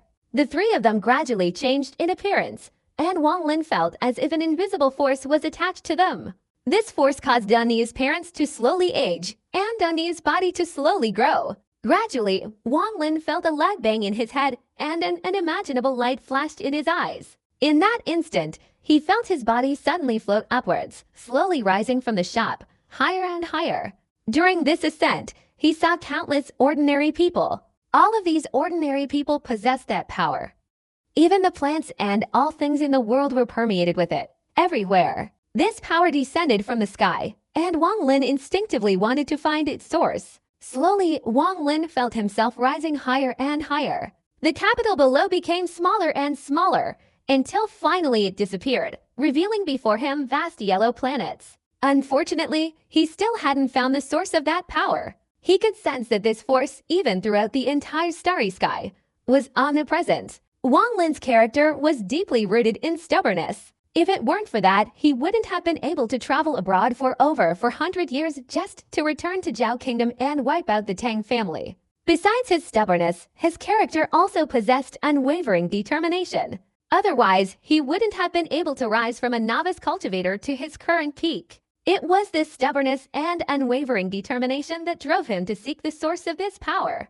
Currently, his instincts completely controlled all his actions. His body grew taller and taller, but just as he was leaving the yellowish planet not far away, a massive rock resembling a shooting star suddenly streaked across the distance. A white-haired old man sat atop this rock. As the old man passed by Wang Lin, he suddenly let out a cry, his eyes revealing intense interest. On this abandoned cultivation planet, I never expected to see someone with such profound insights. However, with your nascent soul cultivation level, even if you only achieve the transformation god stage, wouldn't that be too greedy? If you continue to pursue this level of heavenly Tao, it will likely take hundreds of thousands of years or more to find its origin. However, by then, your body will probably have long since rotted away. Have you considered this? Wang Lin was shaken, his eyes showing a bewildered expression. The old man laughed heartily, scrutinizing Wang Lin and shouting, "I am Tao Yunzi. Let's forge a good relationship today. If you can leave this abandoned planet, come to Tao Yunstar to find me. I will take you as a registered disciple and let you follow me for 100 years. After speaking, he pointed his right hand, and Wang Lin immediately trembled. He felt as if his body had been violently pushed by a powerful force, suddenly falling and flying rapidly towards the yellow planet, back to the Four-Sex Alliance. The capital, like a tiny object invisible to the naked eye, suddenly shrank to the size of a fingernail before dramatically expanding. Finally, almost instantly, he was back on the western streets of the capital, stopping in his own shop. At this moment, Wang Lin's eyes opened wide, his entire body unexpectedly drenched in sweat. Within this sweat was a pungent, fishy smell. Since reaching the foundation establishment stage, he had rarely experienced such a foul odor emanating from his pores. At this moment, a bright light flashed in Wang Lin's eyes. He took a deep breath, picked up a carved wooden statue, and with his right hand, quickly carved it like a knife, with chips falling to the ground. At this point, Wang Lin had persevered in carving for a day and a night. Finally, the moment his right hand retracted the knife, the statue of the old man in the green robe from the White Cloud sect suddenly took shape. The statue bore the marks of time. Silently gazing at the statue for a long time, Wang Lin picked it up and placed it on the shelf alongside the statues of middle-aged scholars and old women. Having done this, he stood up, went into the back courtyard, washed himself, changed into clean clothes, and then returned to the shop. Having now comprehended the heavenly Tao, Wang Lin's cultivation had naturally jumped from the mid-stage nascent soul to the peak of the late-stage nascent soul in a short time, only slightly less than the transformation god realm. However, recalling the scene just now, Wang Lin still felt terrified. If the old man who called himself Tianzi hadn't sent his divine consciousness back, he might have been lost in the unpredictable cycle of reincarnation, pursuing the heavenly Tao. If that had truly happened, his fate would have been certain death. Understanding the Tao of heaven is obviously not a smooth and peaceful process. It contains countless dangers. Although he hadn't yet reached the God transformation stage, Wang Lin's understanding of the heavenly Tao was 10,000 times greater than before. He believed that the distance to reaching the God transformation stage was certainly not far. Currently, he had indeed carved the concept of time and space from the old man in the green robe. Obviously, he was imitating the cycle of the heavenly Tao, but after Wang Lin truly felt the cycle of the heavenly Tao, he realized that the so-called concept of time and space from the old man in the green robe was merely a brushstroke to imitate the cycle of the heavenly Tao, not true reincarnation. Because the cycle of the heavenly Tao is not something that cultivators at the God transformation stage can comprehend. At this moment, Wang Lin also had a star map in his mind. This star map was left behind by the old Taoist Tianzi. In this star map, there was a planet countless times larger than the Vermilion Bird Star, which was the residence of the old Taoist Tianzi, the heavenly cloud star. However, going there was currently impossible for Wang Lin. He sighed softly, composed himself, adjusted his mindset, and slowly transformed back into an ordinary person. However, the scene of comprehending the cycle of heavenly Tao that he had just witnessed was something he would never forget. 10 years had passed since he first sensed the heavenly Tao.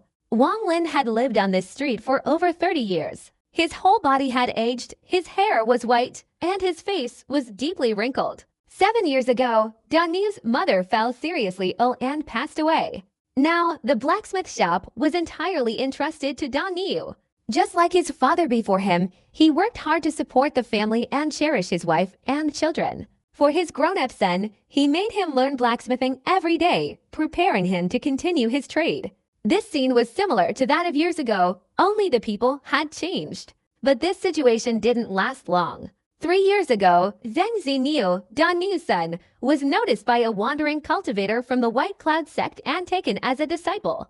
Later, he followed that man to the White Cloud sect. That same year, the boy was given a new name by the Taoist master, Zheng Wenjuo. Daniu was very proud of his son following the immortal master, practically telling everyone he met. As a result, every household along the street knew about it. Wang Lin wasn't surprised that Zheng Wenjuo had caught the eye of the White Cloud sect's cultivators. From a young age, Wang Lin had seen that the child possessed the spiritual roots necessary for cultivation. His aptitude was several times better than his own. Wang Lin, living a mortal life in the capital, only had a connection with Daniu's family. That was the cause in his ordinary life. Therefore, Wang Lin often used elixirs to improve the child's physique. He did this to resolve the consequences of this life. Since then, Little Ni's talent, of course, improved day by day, and it wasn't surprising that he caught the attention of the cultivators of the White Cloud sect. Although the cultivators of the White Cloud sect had only reached the core formation stage, Wang Lin secretly observed that they weren't bad people. Compared to his master, Sun Dezu, from back then, they were completely different kinds of people. Therefore, Wang Lin didn't interfere, letting things take their natural course. After all, that was all he could do to help. As for how Zheng Wenjuo would develop later, or what path he would choose, Wang Lin didn't need to worry about it. As soon as Little Ni left, Daniu hired a few workers. This was also breaking his father's rule. According to his father's words, the family shop didn't sell techniques and absolutely shouldn't hire people. Otherwise, if the techniques were learned, wouldn't they be shooting themselves in the foot? But Daniu clearly didn't listen to his father. Since hiring servants, he no longer bothered managing the shop. All day long, he reverted to his youthful habits, spending time with Wang Lin, watching him carve wooden statues. A middle-aged man sitting beside Wang Lin like this every day brought back memories of the past. Because Wang Lin had witnessed Daniu's growth, ever since his mother's death, Daniu and his wife would bring their New Year's Eve dinner to Wang Lin's house. He regarded Wang Lin as his father, and the whole family would gather together. Daniu's wife was the daughter of a tailor shop owner. She was also a virtuous woman. She understood her husband's thoughts, and her gaze towards Wang Lin gradually changed. Like Daniu, she treated Wang Lin as an elder. From then on, Wang Lin, a mere mortal in the capital, in his old age, felt a warmth he had never experienced before. This feeling was strange, but he didn't reject it. From Dao, who was once a middle-aged man, had become an old man with graying hair. His status had now risen to that of the chief steward assisting the prince. And the prince now was no longer the former southern prince, but the crown prince. After the crown prince inherited the throne, his filial piety towards Wang Lin not only didn't diminish, but actually increased significantly. Most importantly, almost every time he came alone, disregarding his status and position, and bowed respectfully. Many years had passed, and Wang Lin had come to admire this prince somewhat. Of course, this person was a member of the royal family in the mortal world. To be able to do so required immense willpower. Perhaps due to his many experiences, this person understood that there were many people in the world who could crush him with a single finger without anyone caring.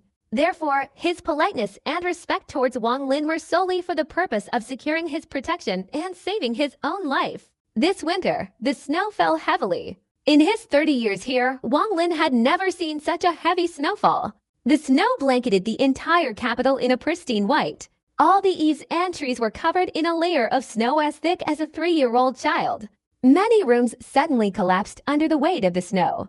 Even the water froze. It seemed that every morning, in the hidden corners of the capital, people discovered one or two stiffened corpses. This snowfall was very strange. Some families who had lived in the capital for generations were discussing it excitedly in the tea houses. For hundreds of years, there hadn't been such a heavy snowfall in the capital. Snowflakes continuously and slowly fell from the sky, gradually filling in the newly appeared footprints on the snow's surface. Before long, not a single trace remained. The heavy snowfall forced all the shops to close. On the road to Wang Lin's residence, due to the heavy snowfall, not a soul was seen all day. Everyone was huddled by their stoves, warming themselves and waiting for the heavy snow to pass. This snowfall was also very strange. On the first day, when the first snowflakes fell, Wang Lin discovered a faint, almost imperceptible, trace of killing intent hidden within the snowflakes. The killing intent was very weak. But one must consider that this snowfall covered the entire territory of the Four-Sect Alliance. How much killing intent was hidden within? The reason the temperature dropped so drastically was precisely because of this killing intent. This snowfall didn't fall from the sky, it appeared naturally in the air. Otherwise, where would such a large cloud come from, allowing snow to fall and cover the entire territory of the Four-Sect Alliance? On the third day of the heavy snowfall, 9 blackwood trees in the capital city, where cultivators usually sat in meditation each year, were suddenly struck by massive bolts of lightning from the sky. The monks inside had no chance of escaping. They were all struck dead by lightning. At this moment, strange things happened simultaneously throughout the entire Four-Sect Alliance. All the pillars in the city were broken by sudden bolts of lightning. Immediately afterward, amidst the white snow, countless jade slips flew from all directions. These jade slips shot like arrows across the entire territory of the Four-Sect Alliance. Although the jade slips were very fast, if they encountered a cultivator above the foundation establishment stage, they would be instantly snatched into their hands. One of these jade slips was caught by Wang Lin. It had originally whizzed past his shop, but immediately flew back. Then it entered the shop and fell into Wang Lin's hand. Holding the jade slip, Wang Lin's divine consciousness swept over it, and suddenly he heard a gloomy voice coming from within. All cultivators in our Four-Sect Alliance must prepare well for the Great War. The Four-Sect's Water Ink Sect, White Cloud Sect, Greenwood Cliff, and Black Soul Sect must open their mountain gates and summon all kinds of rogue, demonic, and ascetic cultivators. If anyone fails to come, they will bear the consequences. Wang Lin remained silent for a moment, crushing the jade slip in his right hand. His body flashed and disappeared. When he reappeared, he was already in the sky above the capital city.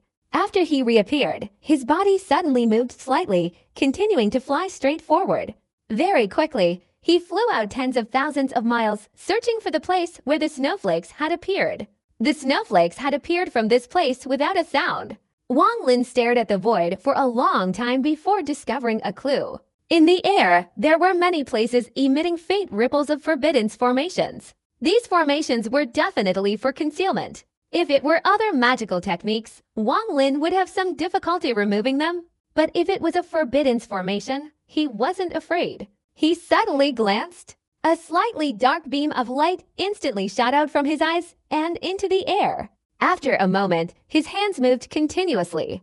After the time it takes for half an incense stick to burn, streaks of forbidden formations shot out from his hands like arrows. After the forbidden formations faded into the void, slowly streaks of white gas flew out, like ice being heated. Suddenly, a swirling stream of white gas dispersed from the void.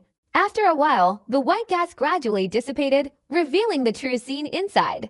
Wang Lin focused his mind and looked, his expression immediately changing drastically. He saw a gigantic crack hundreds of meters long appearing in the space, with many snowflakes flying out from it. Wang Lin used his divine consciousness to scan, and saw that within a radius of tens of thousands of miles, there were more than 100 such forbidden formations used to conceal cracks. And this was only within a radius of tens of thousands of miles. According to Wang Lin's analysis, there were likely many cracks throughout the void space of the Four-Sex Alliance. What surprised him even more was that these cracks seemed to have a special attraction to divine consciousness. As soon as Wang Lin's divine consciousness swept across, it was immediately detected. Fortunately, his divine consciousness was strong enough to escape.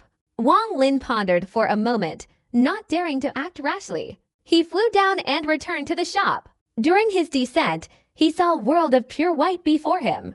The snow was falling more and more heavily. Returning to the shop, Wang Lin felt a sense of unease. This feeling deepened after seeing the cracks. He pondered for a long time, then burst into laughter. This was the territory of the Four-Sex Alliance. He didn't need to worry about such bizarre matters. Of course, there would be cultivators with higher cultivation levels to handle it. However, the crack in the air was like a dark cloud hanging over Wang Lin's heart. Just then, Wang Lin suddenly startled, looking up towards the shop door. After a moment, he heard a series of loud knocks. The sound followed a certain rhythm, as if the time between each knock was exactly the same. Wang Lin raised his right hand, and the shop door opened silently. A man wearing a cloak appeared outside the shop. A thick layer of snow clung to him. He didn't say a word, but stepped inside. Wang Lin glanced at him and calmly said, "It's been over a decade since we last met. How are you, fellow Taoist?" The man laughed heartily, took off his cloak, revealing a dignified face. Just by looking at his ears, one could tell this was Chuatai. He shook the cloak in his hand, and the snowflakes clinging to it immediately fell, then were blown away by a gust of wind. Some snow also flew into Wang Lin's shop. Setting his cloak aside, Chuatai sat down on the chair in front of Wang Lin. As he sat down, the shop door quietly closed. After Chuatai settled down, he picked up the wine gourd Wang Lin had placed beside him. Without using a cup, he gulped down a large mouthful. Wang Lin looked at him. Compared to 10 years ago, Chuatai had a few more wrinkles between his eyebrows. Clearly, something had been bothering him in the past 10 years. His cultivation had also progressed compared to 10 years ago. However, compared to Wang Lin, he was still slightly inferior. After all, Wang Lin had comprehended the cycle of reincarnation, thus gaining a much deeper understanding. After taking a large gulp of wine, Chuatai's gaze suddenly fixed on the 3 wooden statues on a shelf not far away. These 3 statues were of the 3 members of the White Cloud sect.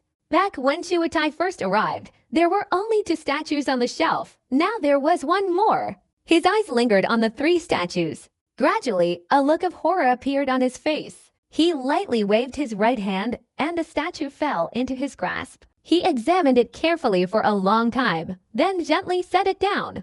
His gaze turned towards Wang Lin, revealing a complex expression. After a long while, he sighed softly, giving a wry smile and saying, "Brother Wang, you've indeed progressed a step faster than me.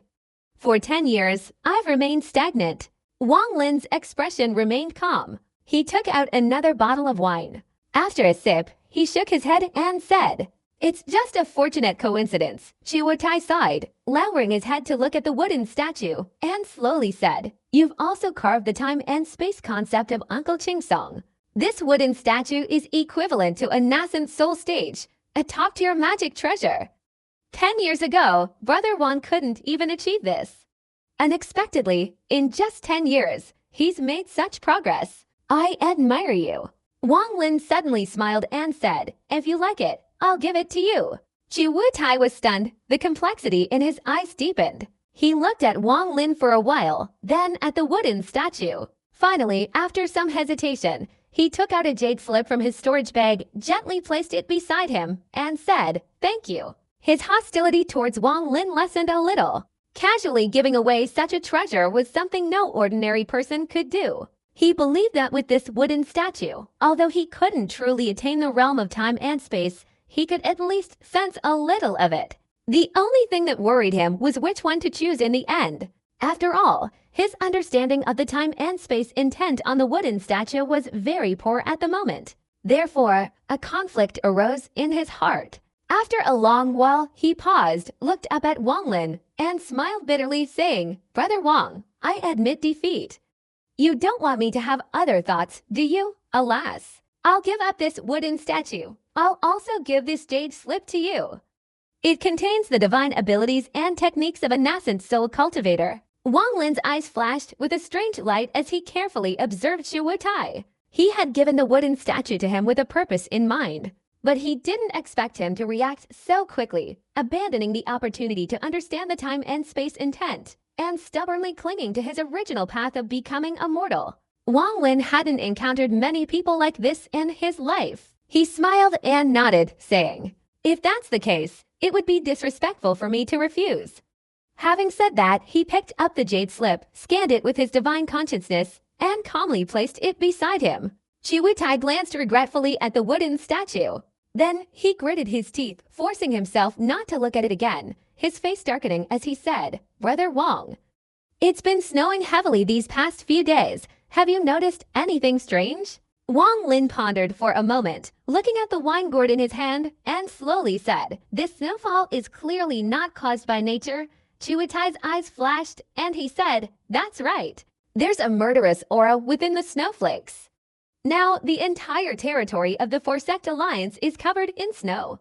The murderous aura has become very strong. Wang Lin's expression remained unchanged. From beginning to end, it was as if this matter had nothing to do with him. He simply sat and listened quietly. Chu Wutai looked at Wang Lin and continued, several seniors from the Four Sects have investigated, and finally, high in the sky, they discovered a single teleportation crack belonging to a snow region cultivator hidden under a forbidden formation.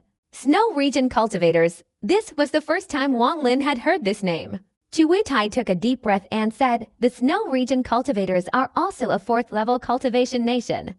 However, their territory is in the far north, a place covered in ice and snow. The divine abilities and magical techniques they cultivate are also related to ice and snow.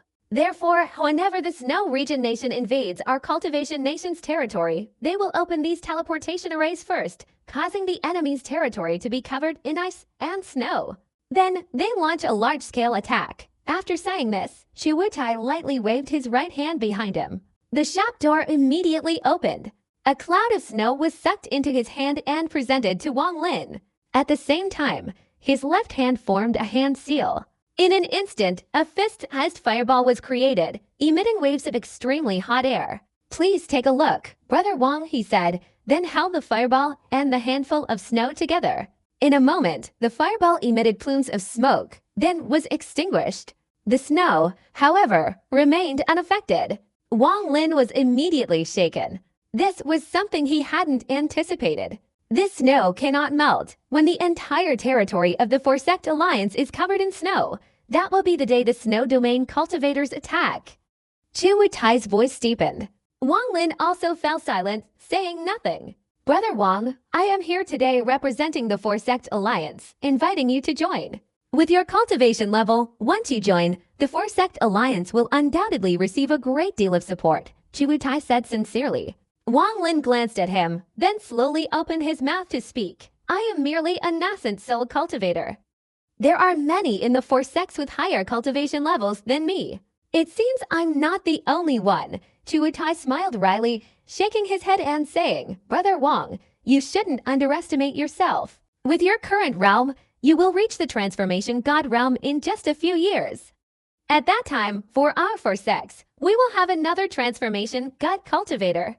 This is the important reason I came here to invite you. Wang Lin pondered for a moment, then suddenly said, why do the snow domain cultivators want to wage war against the four-sect alliance? Chu Tai looked at the snow in his hand, remained silent for a moment, then smiled wryly and said, the snow domain kingdom is located on the Vermilion Bird Star, but it lacks certain resources. Even so, they can still reach the 4th level of cultivation. If they want to develop and gain more power, this war will naturally happen. Wang Lin chuckled softly. He lifted the wine bottle in his hand and took a sip, calmly saying, Brother Chu, I won't see you off. Chu Tai's expression immediately darkened. He looked at Wang Lin and said, if Brother Wang joins my four-sex alliance, feel free to make any requests that are within my capabilities to fulfill. Brother Wang, don't you want to reconsider? Wang Lin raised his head and stared at Chu Tai. After a long while, Chu Tai frowned slightly and said, what do you mean, Brother Wang? Wang Lin's expression remained unchanged, his eyes calm, and he said nonchalantly, Brother Chu, do you think I'm a 3-year-old child? The Vermilion Bird Star is vast, and the cultivators of the snow region don't want to invade other cultivation nations, so why choose this place? If Brother Chu doesn't want to explain clearly, I won't ask any more questions. Chu Tai fell silent. After a moment, he burst into laughter, showing no embarrassment as he looked directly at Wang Lin and said, Brother Wang, please don't blame me. This matter involves many things. Chu certainly cannot reveal it casually. Having said that, he fell silent, clearly waiting for Wang Lin's response. Only if Wang Lin agreed would he reveal the reason. Wang Lin fell into deep thought. He truly had no interest in participating in the invasion of the snow domain cultivators. After all, this was a war between 2 4th-level cultivation nations. If he participated, he might lose his life here if he was careless. Moreover, he wasn't familiar with the 4-sect alliance. If anything went wrong in the war, he might become a sacrificial lamb. After a long while, Wang Lin calmly said, I need time to think about this before the snow domain cultivators invade. I will give Brother Chu an answer. Chu Tai didn't expect Wang Lin to agree immediately. But since Wang Lin hadn't made any demands, he felt that there was an 80% chance the other party wouldn't agree. Thinking this, he took a deep breath, stood up straight, and clasped his hands together, saying, if that's the case, I will wait for Brother Wang's answer. After saying this, he took out a jade slip from his storage bag and placed it beside him, adding, if Brother Wang has an answer, please use this jade slip to transmit your message. Then, he clasped his hands again, turned, and left. Wang Lin's expression remained unchanged throughout. Chu Tai picked up his cloak. As he stepped out of the shop, he paused for a moment, but without turning back, slowly said, Brother Wang, have you ever heard of the 4 great immortal sects of wind, rain, thunder, and heaven? The location of the Vermilion Bird Planet is right next to the rain immortal sect. Wang Lin's eyes suddenly lit up. The 4 immortal gates of wind, rain, thunder, and heaven were briefly mentioned in the memories of the ancient god diagram. It was said that these 4 immortal gates had existed since ancient times. No one could find their origins, but it could be confirmed that these 4 immortal gates were the gateways to the ancient immortal realm. After Chu Tai finished speaking, he walked away. He put on his cloak and gradually disappeared into the distance. The snow outside was falling more and more heavily. The wind howled, swirling everywhere after Chu Tai left the main road. 4 figures in black suddenly appeared beside him. These 4 followed behind Chu Tai, their divine senses sweeping towards Wang Lin's shop. One of them, with a voice as cold as ice, spoke, Chu Taoist friend. The order from the 4-sect alliance is to eliminate all suspicious individuals who have trespassed into our territory in recent years. Why didn't you act just now? Chu Tai didn't turn around, but sneered. With the cultivation of the 4 of you, even with me added, could you really eliminate this person? If he wants to escape, who can stop him?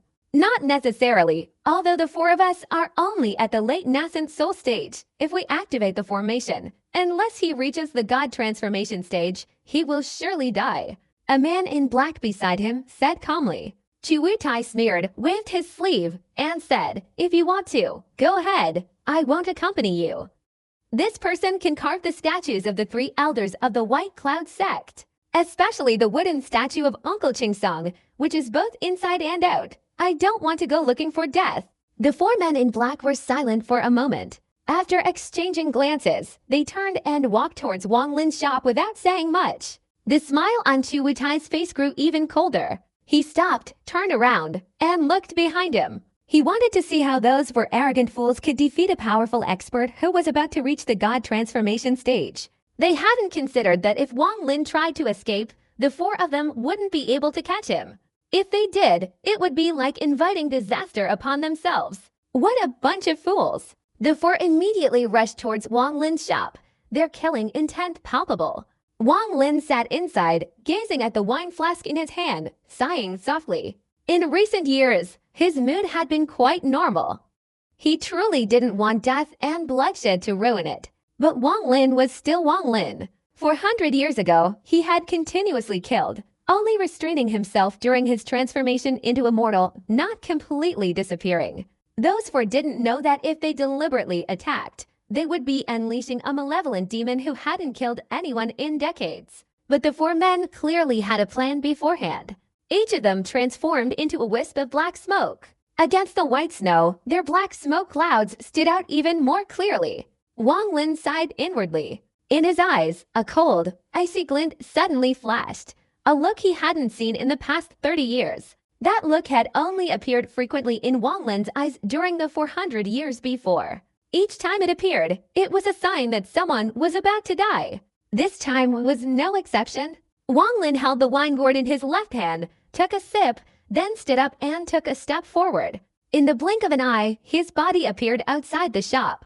At this moment, the four men in black were very close. The light in Wang Lin's eyes flickered. At this moment, he transformed from an ordinary old man into a killing machine. The wine and snow all around seemed to grow stronger. But the killing intent hidden within the snowstorm was like the difference between fire and the sun compared to Wang Lin's at this moment. The cold sword remained unsheathed. Four figures in black instantly surrounded him. Each of their hands formed a strange incantation. Four low shouts emanated from their mouths. Immediately afterward, four streaks of green, pink, blue, and purple sword light flashed from their hands. They intertwined to form a sword net, encircling Wang Lin. Wang Lin took a large gulp of wine and lightly pointed his right hand into the air. Instantly, the time and space intent from the green robe on the wooden statue of an old man under his single finger spread intensely. The speed of the sword energy was visibly slowed down. After the speed of the sword energy was reduced, Wang Lin's body instantly became hazy like nothingness. He used a strange posture to disappear into the sword net.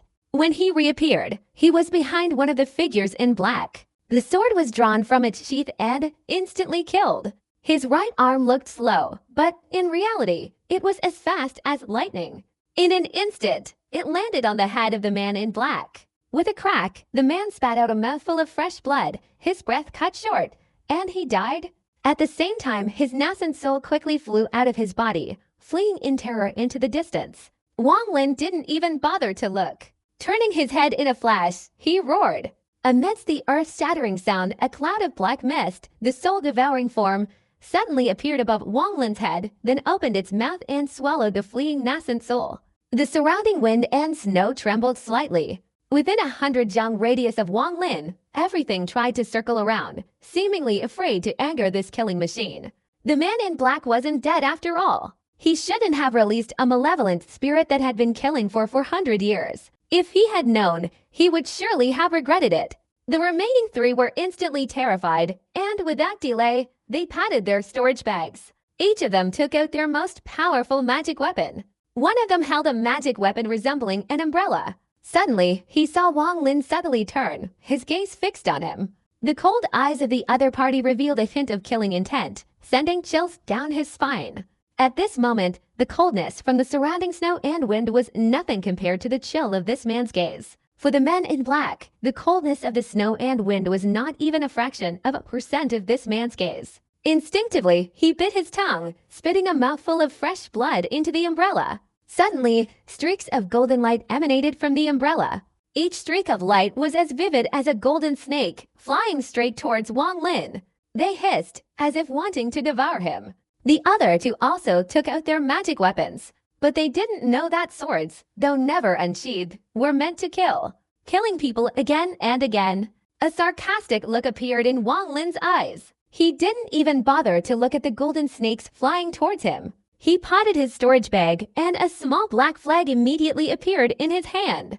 The flag transformed into a mist that enveloped everything around him. From within the mist, more than 10 black forbidden artifacts suddenly emerged, quickly crushing all the golden snakes. At this moment, the snow and wind in all directions dispersed further, not daring to approach. At the same time, Wang Lin took a slight step forward. By the time he appeared, he was beside the man in black holding the umbrella-like magical artifact. Wang Lin's right hand gripped the opponent's neck, and with a slight force, a cracking sound rang out, and the man in black immediately stopped breathing. "A nascent soul, I've killed many. You're not the second." Wang Lin sighed softly, his right hand suddenly reaching into the man's stomach, pulling out the terrified nascent soul. The nascent soul, which had been begging for forgiveness, immediately screamed again, because Wang Lin had devoured it. At this moment, only two people remained, devoid of any will to fight. They immediately turned and fled. Both tried to escape as fast as they could, like dogs at a funeral. But now they realized it was too late to run. The cold sword was never drawn from its sheath. Once drawn, it killed. After killing, it killed again. One person every 10 steps. One of them fled towards Chu Wutai, while the other ran in the opposite direction. Wang Lin's eyes were cold as he glanced at Chu Wutai. Then he took 1 step, 2 steps, 3 steps, 4 steps, 10 steps. 10 steps, 1 person. Wang Lin only needed 10 steps to catch up with the black-clothed man who was fleeing in terror. A strange glint appeared in his eyes, and he sighed softly. "To destroy my mental state, there is only death." After speaking, he lightly waved his right hand forward. Instantly, the extreme realm transformed into a red lightning bolt. In a flash, it caught up and burrowed into the body of the cultivator. He didn't even have time to let out a cry. His body trembled, and he suddenly plummeted from the sky to the ground, sinking deep into the snow in front of Dong Yu's shop. His nascent soul also couldn't escape and was destroyed by the extreme realm. Wang Lin's extreme realm, lacking the vermilion bird star's national treasure, hadn't yet broken through. Although it couldn't kill a nascent soul cultivator, it was more than enough to deal with a nascent soul cultivator. After killing 3 people, Wang Lin turned and looked at Chu Wutai. Although Chu Wutai's expression remained unchanged, the back of his cloak was soaked. Seeing Wang Lin's gaze, he didn't hesitate to extend his right hand forward, immediately stopping the man in black. The man in black was horrified and coldly said, "Chu Wutai, what do you want?"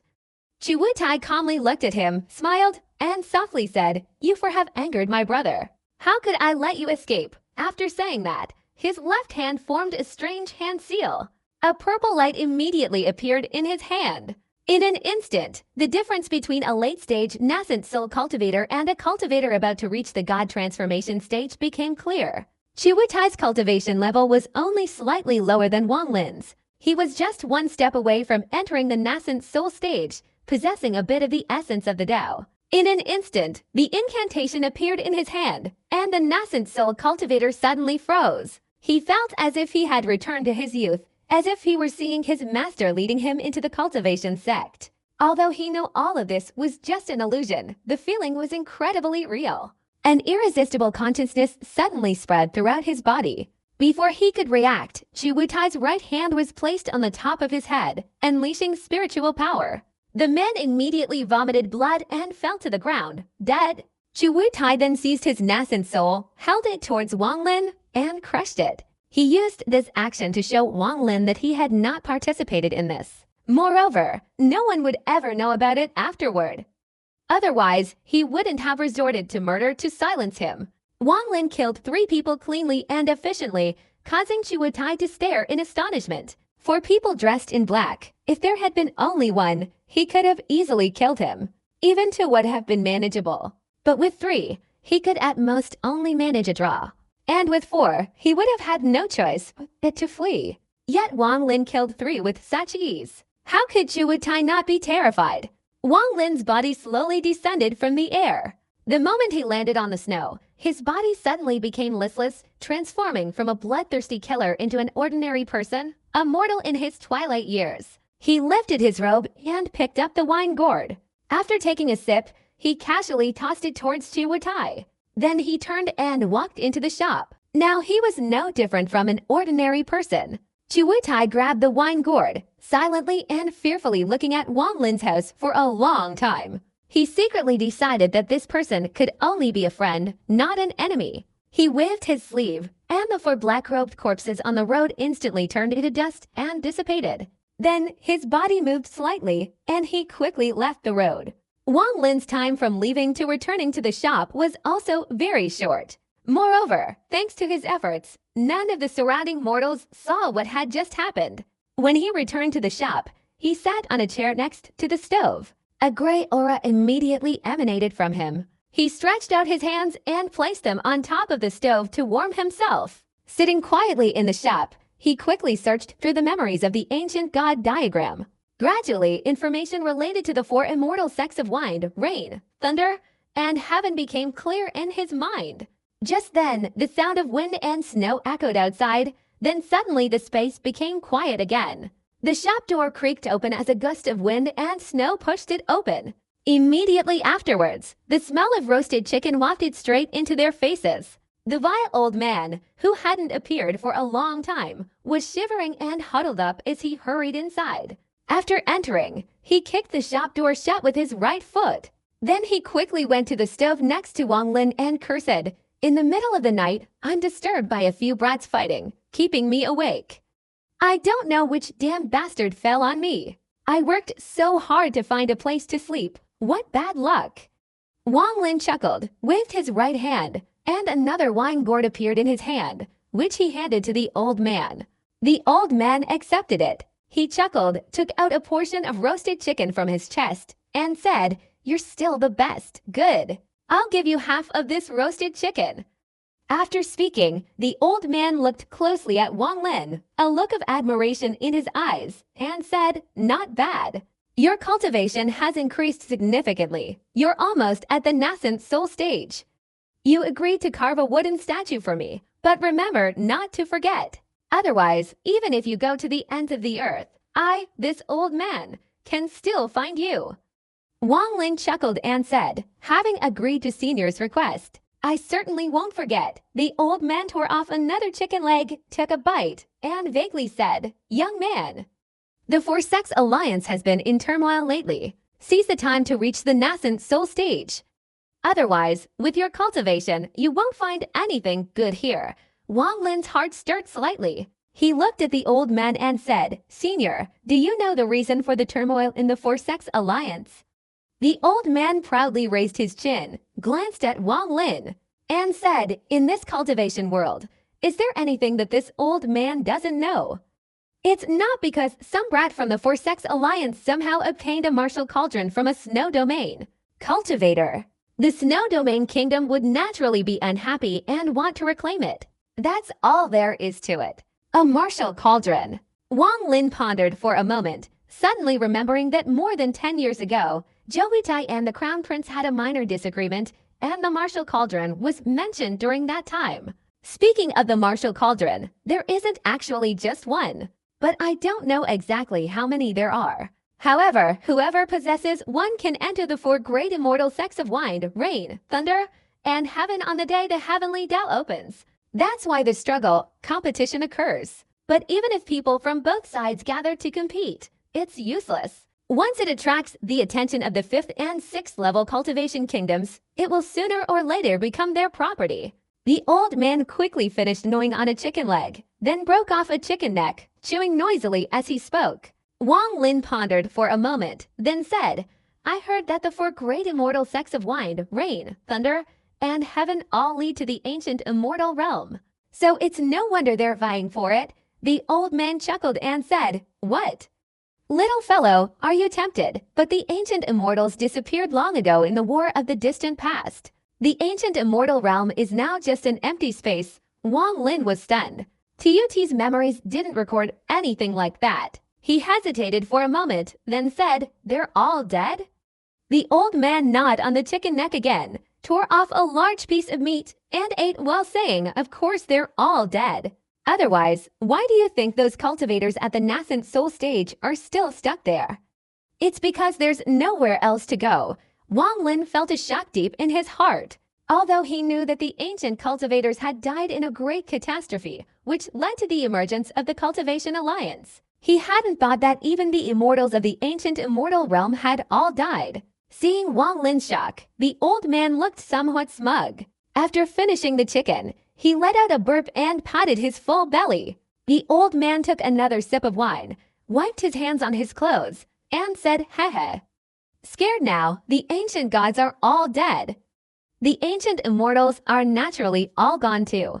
Only a few ancient cultivators remain. That's how the Cultivation Alliance emerged, developing according to the Star Domain model." Wang Lin was silent for a moment, digesting the old man's shocking secrets. After a long while, he raised his eyebrows and said, "If that's the case, why do the four great immortal sects of wind, rain, thunder, and heaven still exist?" The old man chuckled and said, "Although the ancient immortals are dead, the immortal realm still exists. It's just that in these places, only destructive storms remain. Even the entire ancient immortal realm has been divided into many parts. The four great immortal sects of wind, rain, thunder, and heaven are merely connected to a part of the immortal realm. But even so, there are many good things about going here. Most importantly, there's immortal energy." Immortal energy. Wang Lin's expression changed slightly. The old man took a sip of wine with some emotion and said, "That's right. It's much tastier than roasted chicken." Wang Lin immediately gave a wry smile. To break through from the nascent soul stage to the spirit transformation stage, unless you have a spirit transformation tail, you must absorb enough immortal energy, otherwise, you can't break through. In the ancient era, as long as your cultivation reached the nascent soul stage, you could ascend to the immortal realm.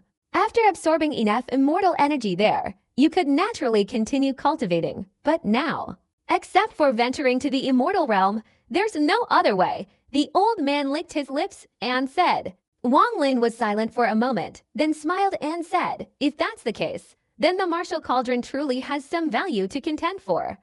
Especially for those nascent soul cultivators. Whether they want to increase their own cultivation or elevate the status of their nation, they absolutely must possess it. I wonder if the other three cauldrons will appear." The old man picked up his wine gourd, took a large gulp, and said, "The four cauldrons of wind, rain, thunder, and heaven will appear in the heavens and earth after many years. Whoever obtains them will naturally have an extremely great opportunity. The four great immortal sects almost cover the entire territory of the Cultivation Alliance. Cultivation planets that are close to the immortal sects will naturally have the opportunity to have cauldrons appear. Just like all the star domains in the vicinity of the Vermilion Bird realm will have martial cauldrons appear. After a very long time, a martial cauldron will appear." The old man glanced at Wang Lin and said leisurely. Wang Lin's eyes were calm, and he slowly said, "What does the day the heavenly Tao opens mean?" The old man chuckled and said, "Well, are you tempted? Actually, with your cultivation level, entering the immortal sect, although dangerous, is fine as long as you're careful. There's no need to worrying too much. Of course, there are significant limitations on strength within the immortal sect. The higher your cultivation, the greater the restrictions." Wang Lin looked up at the old man and said,